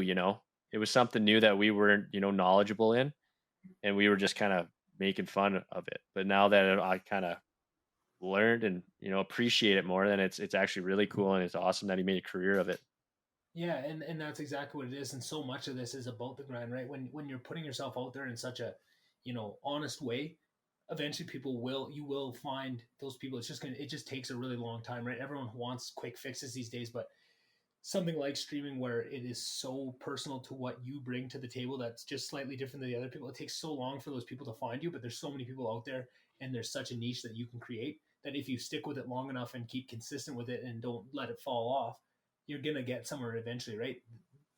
That is all determined by the amount you want to put into it and probably some, not skill at the game, but just skill in life of how entertaining you are. There's some things barring you, but if you really grind with it, you'll get there eventually A at some little bit sort of of luck too, a little bit of right place, right time. You just like oh, anything, with sports and stuff. Some guys, right place, right time, they make it. They have someone that likes them, mm-hmm. someone that likes them enough to give them that opportunity, which is just kind of like what we're talking about. Find a group that likes you enough. They start sharing their your socials and stuff, and then boom, like there you go. Now you have a Yeah, big following, and you just make a go at it. yeah, and you can just keep grinding it from there, right? Like as soon as you get that first taste of it, you can take it farther and farther. And once you're already in, right? Once you get past those first almost couple months of couple years to the point where now you do have a good handle on it, because the first time you do anything, you're just getting your feet under you, right? With this podcast, I've only been doing it, not even 3 months yet, and I'm still getting my feet under. I'm still figuring out, what programs I want to use, but if I keep at it, I keep getting better, right? And that's the best compliment I keep getting is people, oh, it's very noticeable how much better you're getting, from 1 to 20. Like it's a noticeable, it's like, oh, that's good. Absolutely, that That's all I'm helps. trying to do. Yeah, Yeah, exactly. And that's all, I don't expect myself to be perfect or really know what I'm doing at this for a while, but as long as it's noticeably I'm getting better, that's all I want to hear, right? I'm yeah. satisfied with that. Anything past that it's just gravy at that point, right? As long as you're getting better, and because that's all I really wanted to start this was is just to try and get better in whatever way that can. And if you can have people on that you respect and that you think you can get something out of as well, now you're just now that's extra good, right? You get to not only learn by trying something and putting yourself out there, but you also get to learn by just be surrounding yourself by interesting people, right? And that's kind of what Hmm. I'm really excited about too, as this grows, and the type of person that I will have the cachet to have on is going to increase too. And then that just levels up your learning, right? Like, yeah, at this point, I'm kind of taking advantage of my friends a little bit and having those people on, but eventually I'll be But able to that's how you branch. start. That's how you start. Yeah, Like and it, that's just like streaming. Your family and friends will come in, and they're the ones who are watching, and then you make affiliate, and then people come in and they can start subbing to you, and then that's how it starts. You can't just you know boom, exactly. there everyone's watching you. You gotta build that network. And no, it's Mhm. good. I appreciate you asking me to come on. It's been fun. Yeah, no, and that's the thing. I'm just so, because that's the mindset I'm in. Looking at it is, I feel like I'm so thankful for everybody that wants to come on, and I try and be as flexible as possible. Like anytime you want, like because somebody's giving me their time. It's like, to me, I'll do whatever. If you want to do it at midnight for 20 minutes and then another 20 minutes at 4 in the morning, like, whatever you want to do, I'll do it from there. And I'm Are just you so selling happy. yourself for this or what? Whatever I need to do, man. Whatever I need to do. It's about that grind.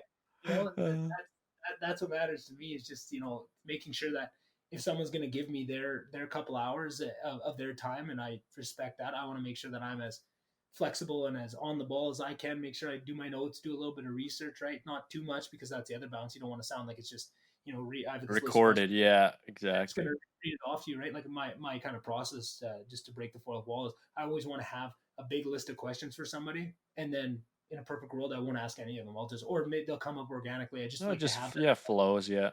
Yeah, and then you have that as a kind of a backup, and if the conversation hits a stalling point or whatever, you have it to go back to, and I can ask you this question, just kind of work it in the conversation, or that sort of thing. And it's just about learning how I want to do it too, because there's times where I thought, oh, maybe I'll have one question or two questions that I ask everybody, right? And try and keep some consistency to it. And I've kind of tossed that idea around, and very much like what I'm trying to bring this to back to the video games thing is it's so much about just starting, and then you'll figure out what it is you want to do, right? You might think you're a skill guy, right? You Yeah. might think I'm going to be the best Fortnite player, but really you're just an entertaining, funny guy, and you don't even realize that. And you have to try, or you might think you're the funny guy, but you're really bringing something else, and you're the kind of the anger guy, right? Some guys fall into these things. They don't Oh even know. man, there's some guys that are hilarious when they just rage on their Yeah, fuck. exactly. But that's a whole nother lane that people don't even, unless you start it and see the natural reaction to your type, because everyone rages different. Some people, it's not fun to watch them get pissed off. Some people Yeah. really, right? But you never know that unless you get in front of the camera and try it out. And I feel like that's so much of this. I mean, that's with everything. It's about so much of it is about the first step, just trying it out. But I think that especially for streaming and YouTube is just start doing it, to start learning the process of how to get in front of the camera, how to do all these things, and then all that other stuff of specializing it to what you specifically want to do. You won't know specifically what you want to do until you get into it anyways, right? And you might not find the game that really hits you, right? The game that might blow you up as a streamer might not even be released for 3 years from now. You might have Exactly. you don't know that until it happens. So you just got to start grinding and start getting better at the things that you can control. And then those things that are out of your control will fall into place as long as you're doing the work on the things you can, right? And that's just that goes way past sports and into life on that one. But you're like a therapist, like Dr. Phil Spawn. That's what I like to do. Well, that's the thing, because my mom, that's what she did. She was a therapist, right? So then I had that always. Well, it's rubbed off for sure. It's rubbed off. You got Ingo's bullshit and your mom's therapist. There's therapy. Yeah, no shit. Hey, it's a good combo. It's worked. It is an absolute good combo. Yeah, and that's the thing, and that's the other part. I always like to help people too. And if in a conversation, you don't get to get down to past the first couple levels in a conversation with someone a lot of the time, but when you get to hop on something like this for a longer period, you can get down to, like, I find on the longer interviews, the back half is always the best because that's the most comfortable people are. And then I feel like I have a lot to add to people, and I can help you, and I can I like to think of things deeply like that and help people through those issues and help to kind of give an outsider's perspective. But it's so hard to have that opportunity, because when are you ever going to have a friend, even if it's a really close friend, be able to have that closeness to come and admit some of these things to you, or just get to the point where they naturally come up in conversation, you can jump on them. And I found that was something I really wanted to express. Like, I always had a bit of that therapist in me too, and I always wanted to help that with people. And now this is just, it seemed like podcasting had so many things. Like, it had the entertainment aspect of a streamer, and that thing I always want to do. It has the therapy aspect of what I got to see my mom do, and just what I really value to other people. It's got the business side of Ingo, of just how you grow it, market it, and all that. Like, it's got all these. It was like the light bulb goes on in your head of, oh, there's so many of these things that I enjoy, and I enjoy it not just for the one area that I really love conversation and bullshitting with people, but there's all these other factors that go into it, that it almost is like, oh well, now that you've realized that, there's no ifs, ands, or buts. You have to start this. Don't be a pussy. That's exactly what it got. That's the hardest part. Yeah, 100%. And it was like that stick to my stomach. Didn't tell anybody for 2 weeks. Probably my family thought I was probably going nuts, because I was just a basket case, planning all this, looking up. I reached out to I think the first person I might have even told about the podcast was Curtis Malbuff, because they had just started theirs. Oh yeah. Maybe I didn't tell him. Maybe I just kind of tried to incognito approach them about what they were using, but just like, yeah. And then slowly just starting to tell a couple people, like I told my sister, hey, I think I'm going to try this. And they're all super supportive, and then slowly doing it. And then making sure I had it, because it's such a,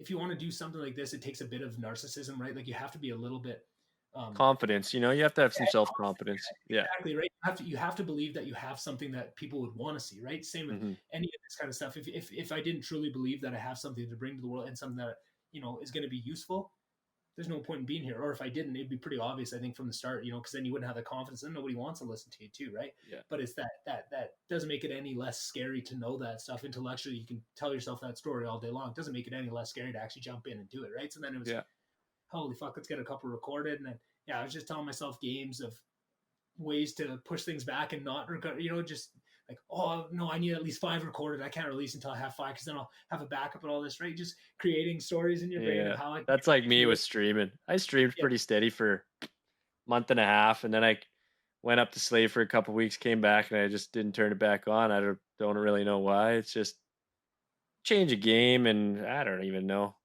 I'm not great with computers either, the audio, and I'm always concerned on, like, okay, is my audio good? Is my video good? Like all this shit, but I should get back on fired up. even if fuck it's Valorant, if it's Warzone, Fortnite, who cares?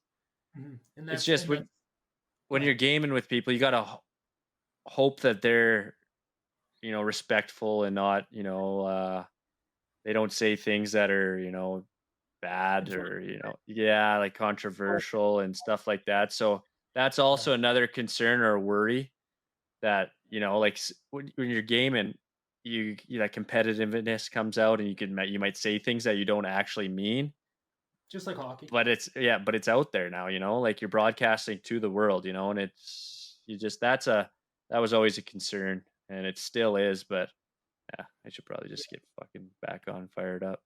Yeah, and that's definitely a very same concern here of just saying, and I think it's less of the heat of the moment stuff and more the things that to be true to yourself you have to do, right? Like if someone brings up something that I feel passionately about and it's on the other side of, I wouldn't feel good about myself not calling them out on that and doing that, and then you're going to get into maybe a conversation you would hope to not have to have, because sometimes just you have divisive opinions, right? Like I'm sure you found that when you went to university that some of your opinions don't match up with the current what is Yep. expected to say, right? And sometimes that's going to come up on this podcast. And if I'm trying to be as honest as I can with myself, I can't just, go on, oh, yeah, I agree too. No, I have to stand up. Yeah. And I think, sometimes maybe what I want to say isn't going to be what people want to hear. And I'm going to have to deal with that when and if that time comes. And I think that's the But same I with think any that's what makes it authentic, hundred unique. percent. That's what kind of makes you you, and that's what like would make me me with streaming or interviews with hockey or whatever it is, social media, what you post. That's just what makes you you, and I think that's what's good about this and what's unique about it. Yeah, that's what I use to get through is just like I'm very confident in who I am and where I come from, and that I'm always, I'm a really nice guy deep down. It sounds kind of conceited to say, but I really care about people, and I have a lot of love in my heart. I think that's why I was doing snow angels instead of playing hockey. Right, I was always a big, that was always Oh, that's a inside me. fucking funny story. Yeah, it is that. But what I have to think about is just that I know who I am, and if I'm going to be saying stuff or if something came out in the moment, if you have that confidence in who you are, and then you're not going to be able to let people who just watch a 15-second clip of something you said and want to judge you on Yeah, that. exactly. I have a lot more out there. There's a lot more time as you can get to know me. You're going to see that, right? And I think that's what that is probably the biggest fear that anybody has, and probably the biggest thing that was brought up when I started talking about this, doing this, and probably when you started about streaming. Oh, what if you say something bad, or what if that's one of Yeah, the biggest because you see so many of them, and you just see the all cancel the culture right now is fucking time. running rampant. So it's just like fuck. But Mhm. I guess that's just what comes with it. That's just one of the things, and you just got to roll with it. Yeah, and because of that, because if it's anything long form, you self insulate yourself from it eventually, right? It's Hmm.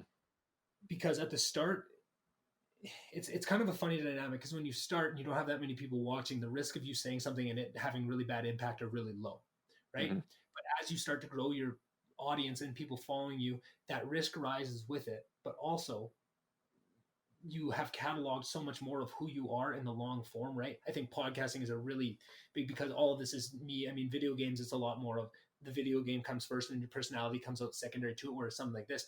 Of if I say something on episode 200 and I have 199, 1 to 3 hour chunks of who I am at my deepest level, telling my deepest darkest shit, it doesn't really touch me at that point, right? And Yeah, exactly. Yeah. as the fear goes, but I think maybe to a lesser degree, but also with or with streaming, is people know who you are, and that core base of fans will stick with you as that grows, and the risk of saying something grows. The support that you have to help you through it, if you can go through it the right way and understand the mistakes that you made, is all there to help you through it. So it almost has a natural balance throughout the whole thing. That if you keep that in mind, it takes away some of that fear of saying those things because you know that right now, if I did mess up, it's not going to be that big a deal because nobody's really watching. But eventually, I can't let that scare me away from pursuing this because eventually, if it becomes to the point that it would matter, I'm going to have so many people behind my back that are going to come out and say, no, I've listened to this guy play video games for two Yeah. years. Everything he said in the heat of the moment, and fuck off, really. And Yeah. you see that times, and there's so many people that they try to cancel, right? The only you have to almost allow yourself to be canceled on a certain level. There's just no cure for jealousy. That's just the people that try and cancel. They're just the ones that are jealous and they wish that they were in your shoes, and they're the ones trying to drag you down, and there's always those people in Yeah, anything, in yeah, exactly. everything, in anything. Yeah. Yeah, and when I, same thing. You see a buddy, going on YouTube and putting these videos up and kind of, chasing a dream. A lot of that, it is jealousy. Oh fuck, that's just actually kind of cool. I wish I was kind of doing something like that, or maybe one day I'd like to do something like that. But it doesn't come out that way. It comes out as, oh fuck, look at that nerd. Like Yeah. those kind of things. And that's just the more work you do to investigate where those things are coming from, and you have a little bit more knowledge, and you can take that time to maybe think it through a little bit more and be a little more compassionate with what you're saying to people, because you understand that it's most 99 times on 100 it's something about yourself that you're actually saying about. It's just so many people walk through these keyboard warriors that don't have even the lick of that understanding of so much of this hate that they're spewing out is all coming from self-directed. And when you're on the outside of that and you can see it, you start to have way more compassion for those guys, right? You hop on Twitter after a hockey game, you see all these guys I know. rag, ragging on these young kids trying to play, and you just know, man, their life probably fucking sucks. Their wife Yeah. probably all day, and their job sucks, and they're hating this and that, and that's the only reason that hatred spews out. Everybody I know that I respect, TJ, doesn't even comment on shit on like, either they don't have social media, or if they do, they'd use it respectively like me and you do, right? Where we're Hmm. not. When would I ever go after somebody on? If there's something that's going to happen on a social media site that's going to make me care enough to want to insert myself, I'm going to call that person directly. Like, Yeah. I can't even think of a way that would want to really drag me out into the depths of that shitstorm of what that is, right? And then when you see people that are willing to do that, it's like, man, what kind of situation are you in that you're willing to put yourself through that? Like, Yeah. yeah, I know. yeah. I know. It's but that's generally like the people I follow are the ones that, they're proud of what they're saying. They care about what they're saying. They're passionate about it, and that's who I, want to surround my what I'm reading and what I'm looking at with, not that fake shit or those bad like toxic people. And that's just what I appreciate when I use that, outlet. Yeah, exactly. And that's something I did was, lock all my social medias on one tab or whatever, and put a bunch of pages away. So I have to scroll to get to them. And, you name them something bad. So you try not to go into them. But then the bigger piece of that, it was kind of got to the point, even doing that, I had to realize, okay, even though I'm putting it away and I'm not looking at it as much, only a couple times a day, but I definitely feel worse every time I look at social media and I stuff. So then I had know. to go and do a big purge of just anybody that's not, someone I really care about what they're doing and it doesn't really impact me. Just cut it all off and I did a just, big cleanse too. I just yeah, had exactly. to. Every When I they think everyone do. when they first came out, it was all about followers, followers, followers. But then you kind of realize that it's like it's not about that. It's just about like information and like what you kind of gravitate to, what interests you, and shit like that. And then you realize that, and it's the rest is just fluff. So Yeah, and when you realize the importance of it, and so much of this conversation comes back to realizing the value in certain things, and once you realize the value in them, or sometimes the opposite of value, whatever the cons that come to these things, you have a much better understanding of them when you try and find both sides of it, and that's yeah, definitely apparent in the social media. And so much of it is just about understanding what it is and understanding the effects that it has on you, right? It is like a diet, right? You go through life eating McDonald's and A&W all day and don't, mix in a fruit and vegetable every now and then. You're gonna feel some impacts of that. If yeah, you let your social media just be a dumpster fire with bad people and fighting and all that shit, that is a mental diet of what you're taking in for however long you allow yourself to be on those things a day. becoming the norm. Well, I mean, look at the. I was at the gym today, and the number one fucking song globally is "WAP" by Cardi B. Wet There you ass go. pussy. Like, what the fuck is going on? How is that the number one song? And like kids are listening to it, and it just blew my mind. I'm just like, fuck, we're going the wrong way here. Like Yeah. when a song like that is fucking number one, but Oh, I that's know. everything is just like the toxicity. Yeah, and it's funny, and it's so much it's hard to put a finger on it, because it seems obvious to someone like me or you that we've lost we we're not going to be pretentious enough to say exactly which values we've lost, but there's clearly stuff that we used to value that we don't value. Our prioritization on what we value has changed drastically in the last little while, and it's so obvious that something's happened. We don't know what specifically. You might not be able to point exactly, oh, this happened and this, but something feels different. And like you say, just small things like that of just, it seems like we're valuing different things in the last little while, Yeah, right? And it's just so much of what I like to do is try and investigate that of, okay, where is that coming from, right? Like I have a million theories of it. That's why I can talk for 3 hours, because I have theories on everything about where lots of this came from and so much of it. And I think one of the biggest ones is the loss of religion in culture, and just how much we didn't realize our innate value system was tied to that. And Hmm. I'm not saying that religion, but we need to find some sort of equal value system that we can more or less agree on, so it doesn't just fall to whatever is the hotness on that day becomes the new value system, Exactly. right? Yeah. When you don't stand for anything, you'll stand for anything, right? And Hmm. that's kind of the situation you get in, because you don't have anything people believe in deeply, right? And that can be sports, that can be video games, right? It can be anything. It just, it has to be Music, fucking anything, trendy, right. whatever's trendy, you got to find something that That resonates with you.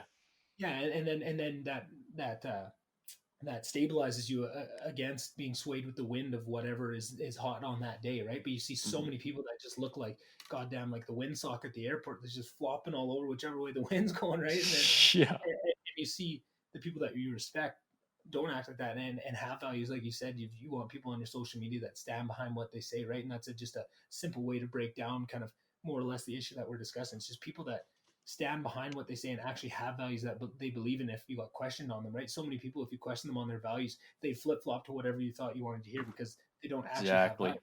They just want to, in this conversation, what do I need to tell you to make sure that this doesn't No go past confrontation or anything. Yeah. no conversation, no discussion, right? Like it seems Yeah. like we tried so hard to cut out all confrontation that we ended up just cutting out discussion in general, right? And now we can't get Hmm. anywhere. You can't. There's certain subjects where discussion is closed down wholesale.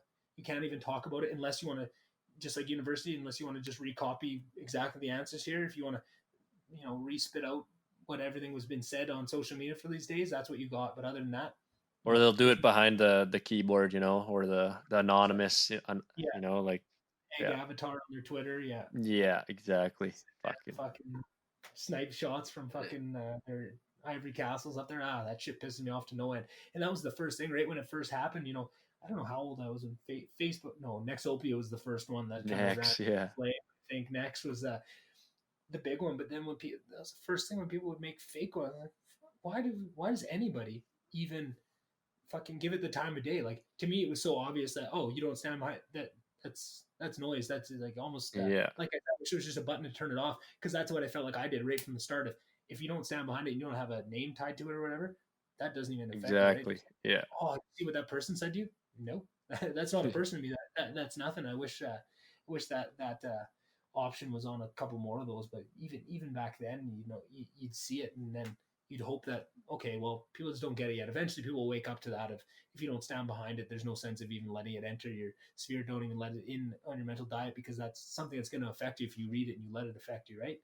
And then nope, just more social medias come out and they revolutionize, and still there's no solve to that one key fix of people just being able to hide behind it. And it seems like it used to be people aren't even using their avatars now. They just you know like you say, keyboard warriors going off on Twitter Yeah. about players. They don't even care about hiding behind avatars anymore. They just, it's Well, almost like there's they just don't no even. consequence. It doesn't matter. But you are seeing a little more now where like employers will see what they, are posting or whatever, and they're getting, if they, you don't want to see people get fired, but if they're going to be, a shitty person, Yeah. you chose that path, you chose that to say whatever you said, and you got to deal with that. There's consequences in life, and fuck, Yeah, adding a that's little bit that's more that's what consequence would that's just be what happens. Like that's accountability. There's no accountability anymore. Not agreed. en- there's not enough. There is, but there isn't enough. And people fight so hard and will do anything they can to stay away from accountability in any size, shape, right? That there's people that will, you know, actively work to not get promotions because they don't want the accountability, they don't want the responsibility. Yeah, There's so much of they it that want the is participation medal. Yeah, 100%, yeah. 100%. They just want participation. They don't want any of the work that comes with it, but they don't realize that what on the other side of accountability is happiness and real fulfillment, right? Like, Hmm.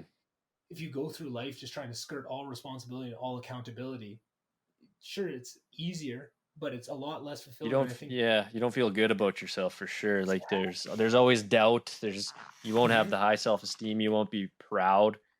yeah, exactly. And you hear people talk about that have done anything to a high degree, and they talk about at a certain point it's just about putting the work in. And at that point, I've done everything I can, right? To put in the hockey example is you ask yeah, Sidney Crosby, if he's worried about the game, he knows, no, I've grinded every hour of my day. I've had my diet perfect. I've done everything I can to put myself in the best position to go out. As long as I show up tonight and I give as hard as I can, I know I've done everything possible. But Mhm. if he had slacked off and, hopped on Fortnite a couple extra nights and didn't, do his ice baths and those kind of things, that's when the doubt can start to creep into your mind. And now when you're put to the test, there you have those ability. There's just room for that doubt to seep in because you allowed it. And I Yeah. think people don't understand the idea. Instead of realizing that and working to shore up all those gaps, so there's no ability for doubt to creep in when crunch time happens. But instead, they just try and take crunch time out of it. So now there is Yeah. no crunch time. It's never there's no accountability because it never matters to me. But that catches up to you eventually, and you see the the depression rates and stuff going on right now, and you wonder, man, that seems like a lot of unfulfilled people that are skirting Yeah. responsibility and accountability, and it seems very obvious from the outside looking in, but that's a hard understanding to make somebody, right, unless you actually take those. It's such a personal journey that you can shout at someone until you're blue in the face and they're not going to understand. They're not going to actually take in what you're trying to say until you experience it yourself, which is why it's so important to put kids into sports at young ages and push them to whatever it is, or maybe it's music or maybe it's video game, but just Just whatever it support is. them in whatever they're interested in. It might not be sports, might not be video games. It could be anything, fishing, Yeah, hunting, fucking, 100%. whatever. Just Just pursue whatever it is with a strong passion. That's all. yeah. That's all you need to do, and that will reward yourself into all these other areas. If you can learn the skill of pursuing something with passion, because that's a skill in itself, that will pay back. Before any degree, any engineering degree, whatever kind of med school with the highest return on investment for it, none of that will return like the skill of learning how to pursue something passionately will be, right? Yeah. And that's where just keeping the doors open to whatever those passions are, because it seems like lots of parents just say, and I said this on another podcast, it seems like parents they tell their kids, you can do anything, chase your dreams, but what they really are telling them is, you can do anything, chase my dreams, right? Mhm. If your dreams don't match up with my understanding of them, and I think that's all it is a lot of times with the video game example, is just they don't have the understanding of what it can be and what all the positive benefits that can come out of it. It's not like they're doing it on purpose. They're trying to protect their child. They just don't understand it, right? Mhm. It's just new to them. And I think that's what I get a lot of happiness out of seeing YouTube videos of these really, like 10, 12-year-old kids that are streaming on Fortnite, and they do something cool and the dad runs in, he's giving them high fives. Holy Yeah, shit, look at that.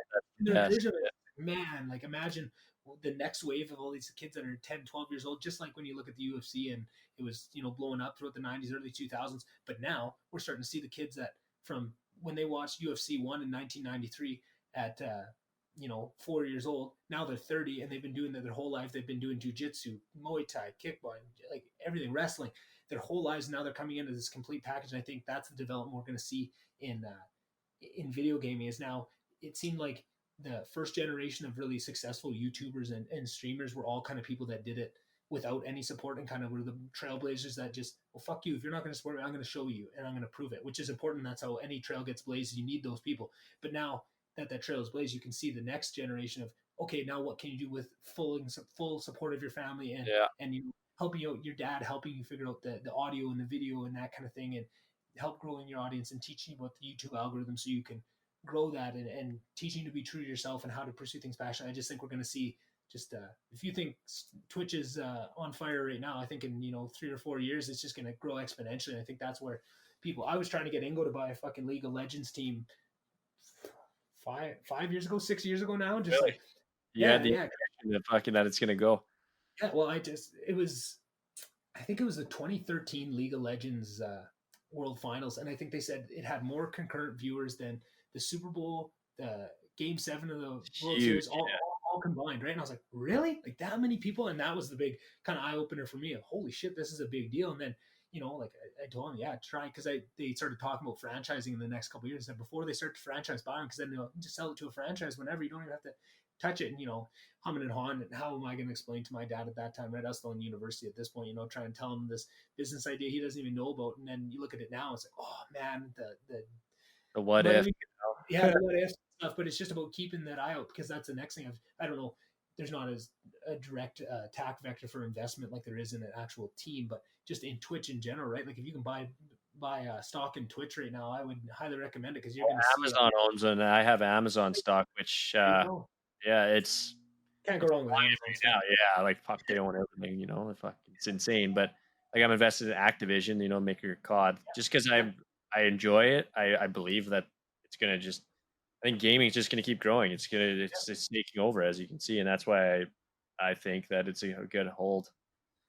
Yeah, exactly. And I think that is such an important piece. And I think kind of my idea of an investment game for kids, if you are worried about that, of one game being something like a Valorant or a League of Legends or a Dota that has shown its sticking power and isn't going anywhere. Right? League of Legends hasn't had a down year in a decade. They've been growing World in the of game. Warcraft is still fucking Yeah, huge. World of It's Warcraft is it's still huge, fucking right? how old is that? Like fucking 15, 20 years old, maybe.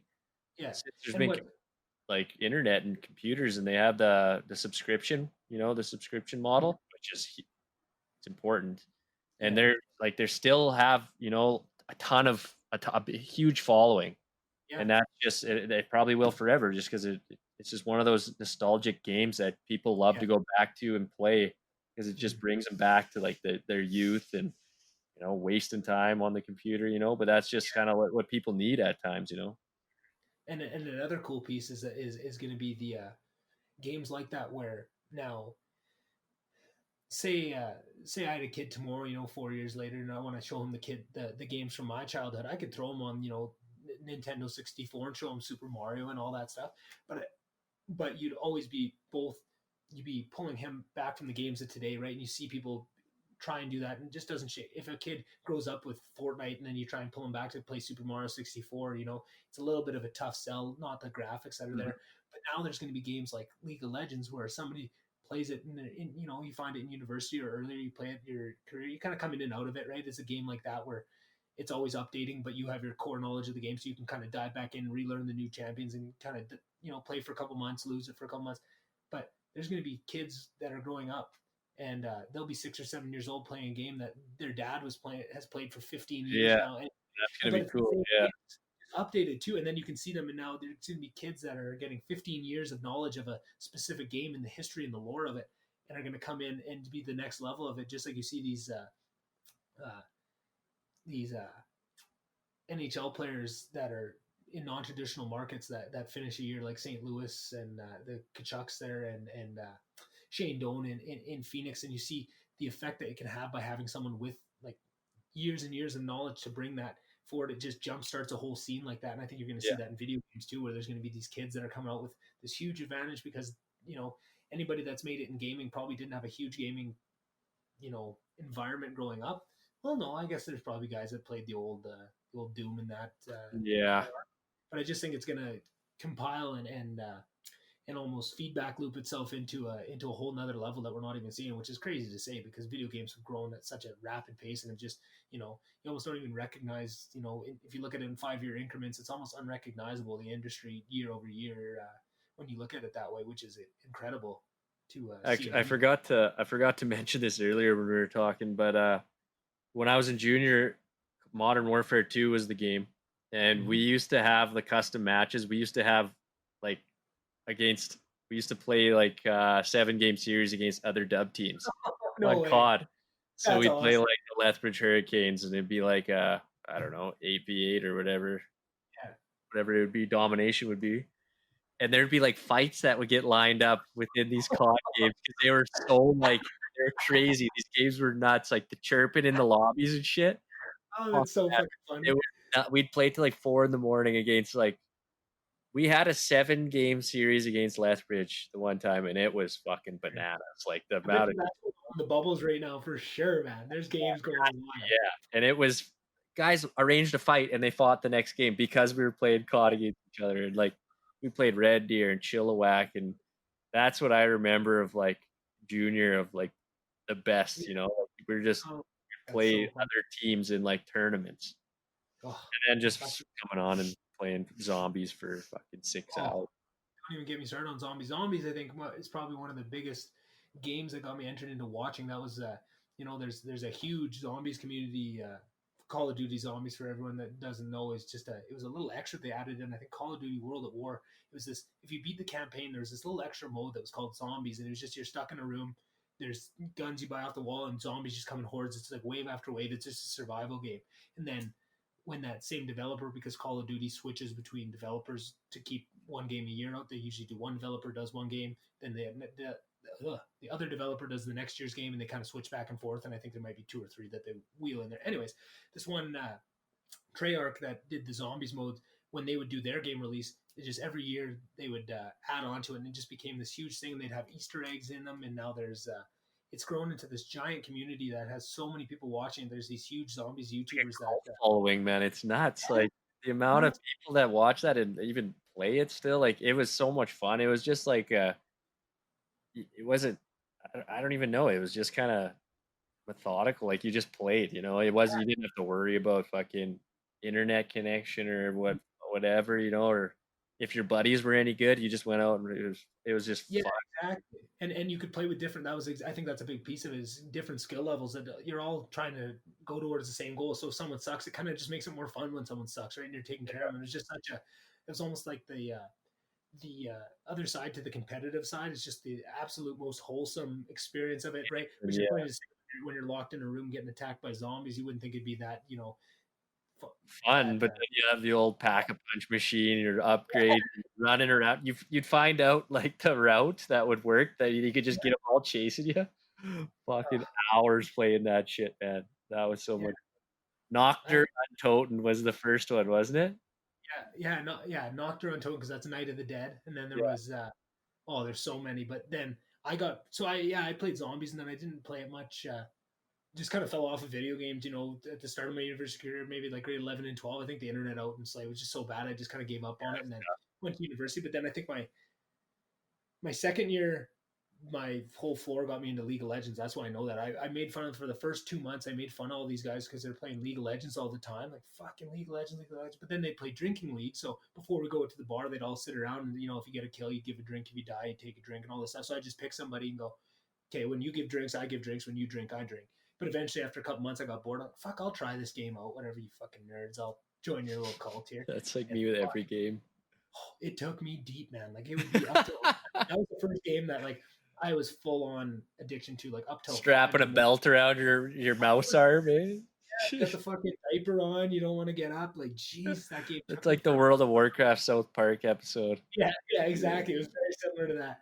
And then the following year, maybe, or the year after, Black Ops 3 came out, and the zombies on that game mode just sucked me right back into that. Me and my friends would play fight. We'd squad up, get the 4 of us going and playing zombies, and just play that for hours on hours, man. It's so much fun. Just takes you right back to, being in Travis Malba's fucking basement playing with all the boys. Yeah. It's like, it's just like, it's like nothing happens. Like, no time transpired when you can get back on a game like that. And that's what's so impressive, I think, with some of these developers that are putting these games out that can still keep you hooked with the same mechanics and the same kind of game. Yeah. Keep it year over year to make it so that it's just as fun. That's an amazing accomplishment, to take someone that hasn't played the game in this series and take them right back to where they were maybe 10 years earlier playing a similar game and feel the exact same nostalgia, exact same feeling, but with updated, where it's just as much fun, right? I'm not as bored as it was, right? Because they've expanded these. It used to be just, a couple rooms and you're locked in. Now it's these huge expansive maps with so much shit to do. Yeah.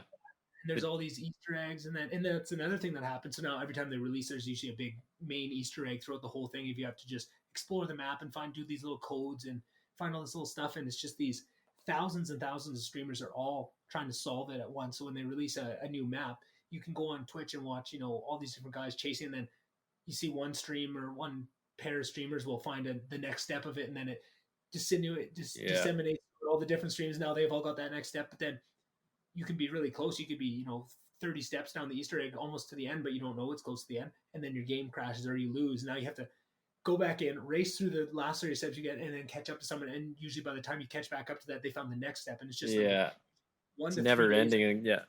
Yeah. So these guys are just pulling these big 24-hour streams. And that was the same thing. So in university, when they drop new maps all the time, that was the same thing. I was sitting at home watching these streams and these guys searching these Easter eggs. I was so down that rabbit hole, the zombies team. And that's something for this podcast, because that is something that was such a cool experience. I'm trying to figure out ways to get in contact with some of those old zombies YouTubers that some of them still do it and are still making good money. Some of them have quit it by now, but just to try and get one of those guys to come on and actually. Yeah, that'd be funny. Yeah, that'd be cool just to see what the fuck they're thinking when they're doing those runs for the Easter eggs and shit.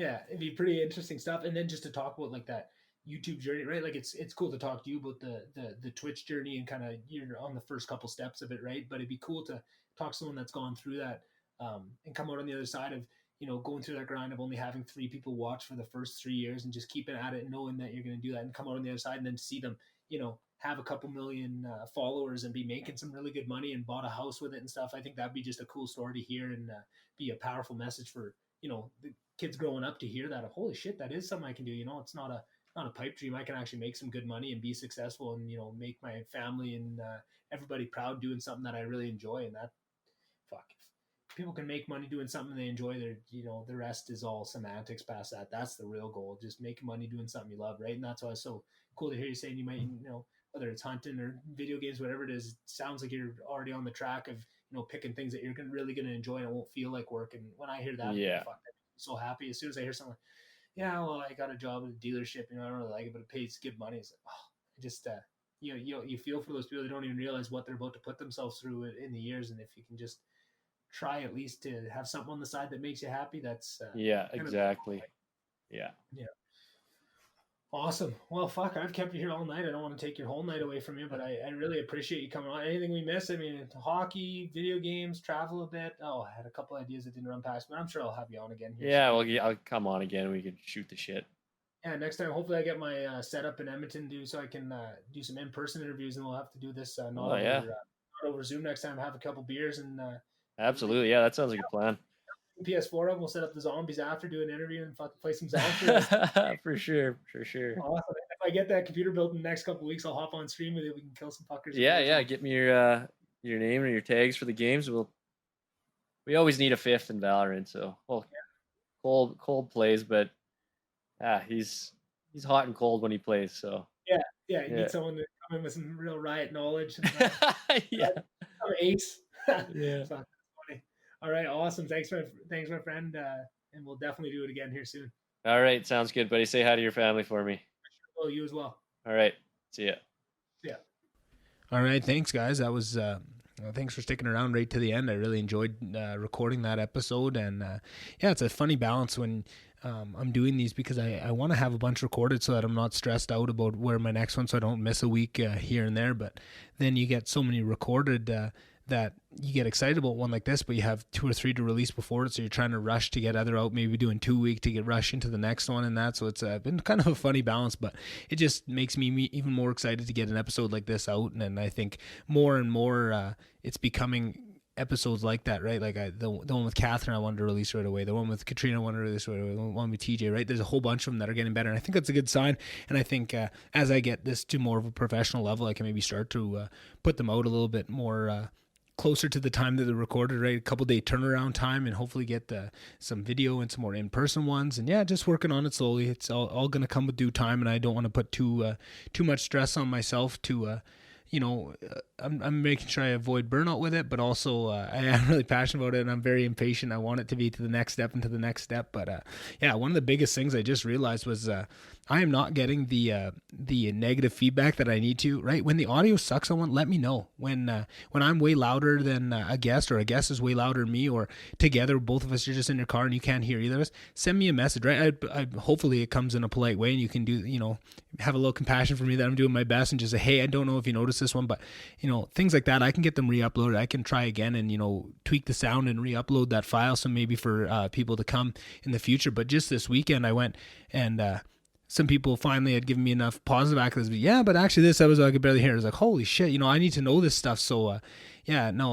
really I'm putting the call out for some negative feedback. If you things that you don't like, it's very meaningful. The messages that I'm getting have been incredibly meaningful of how some of these episodes and these subjects are really touching people in deep ways, and that's exactly what I was hoping for, and that's what I'm trying to do. But I think equally as important as that is the other side of the coin.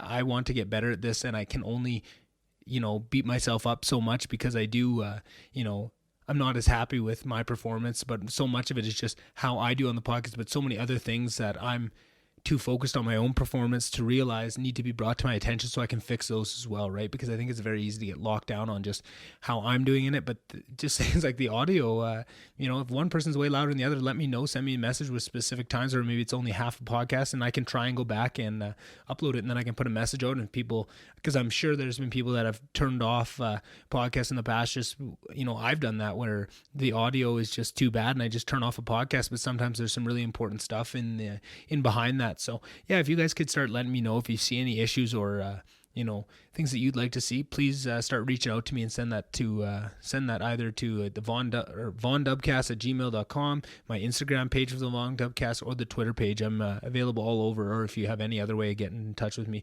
do it through that. But I just need to start to hear on that because I want to get better at a fast rate. I don't want to, go 2 months of the same issue, find out about it, and then get corrected. I'd rather get these things corrected right away and bring it to a level where I'm happy with, and I don't think I'll ever be happy with that level, so I think it'll always just keep getting better. But that's kind of the point of all this, and that's a really big point of so many of these episodes are kind of trying to hit on that point in more of an abstract manner anyway. So yeah, just thanks again for you guys staying all the way to the end. I couldn't do this without you guys that listen to this and tell a friend and pass it on. The biggest way that these things grow is just through word of mouth. And if you find an episode that you think would connect with one of your friends, or there's a subject that somebody else would, or maybe somebody that you think would be a really good guest or could start their own podcast, I mean, I would love to have more.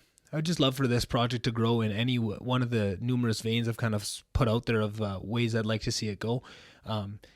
So just, yeah, if you have any input in that way, I'd love to hear it. So yeah, thanks again, and I can't wait to see you guys next week. Bye.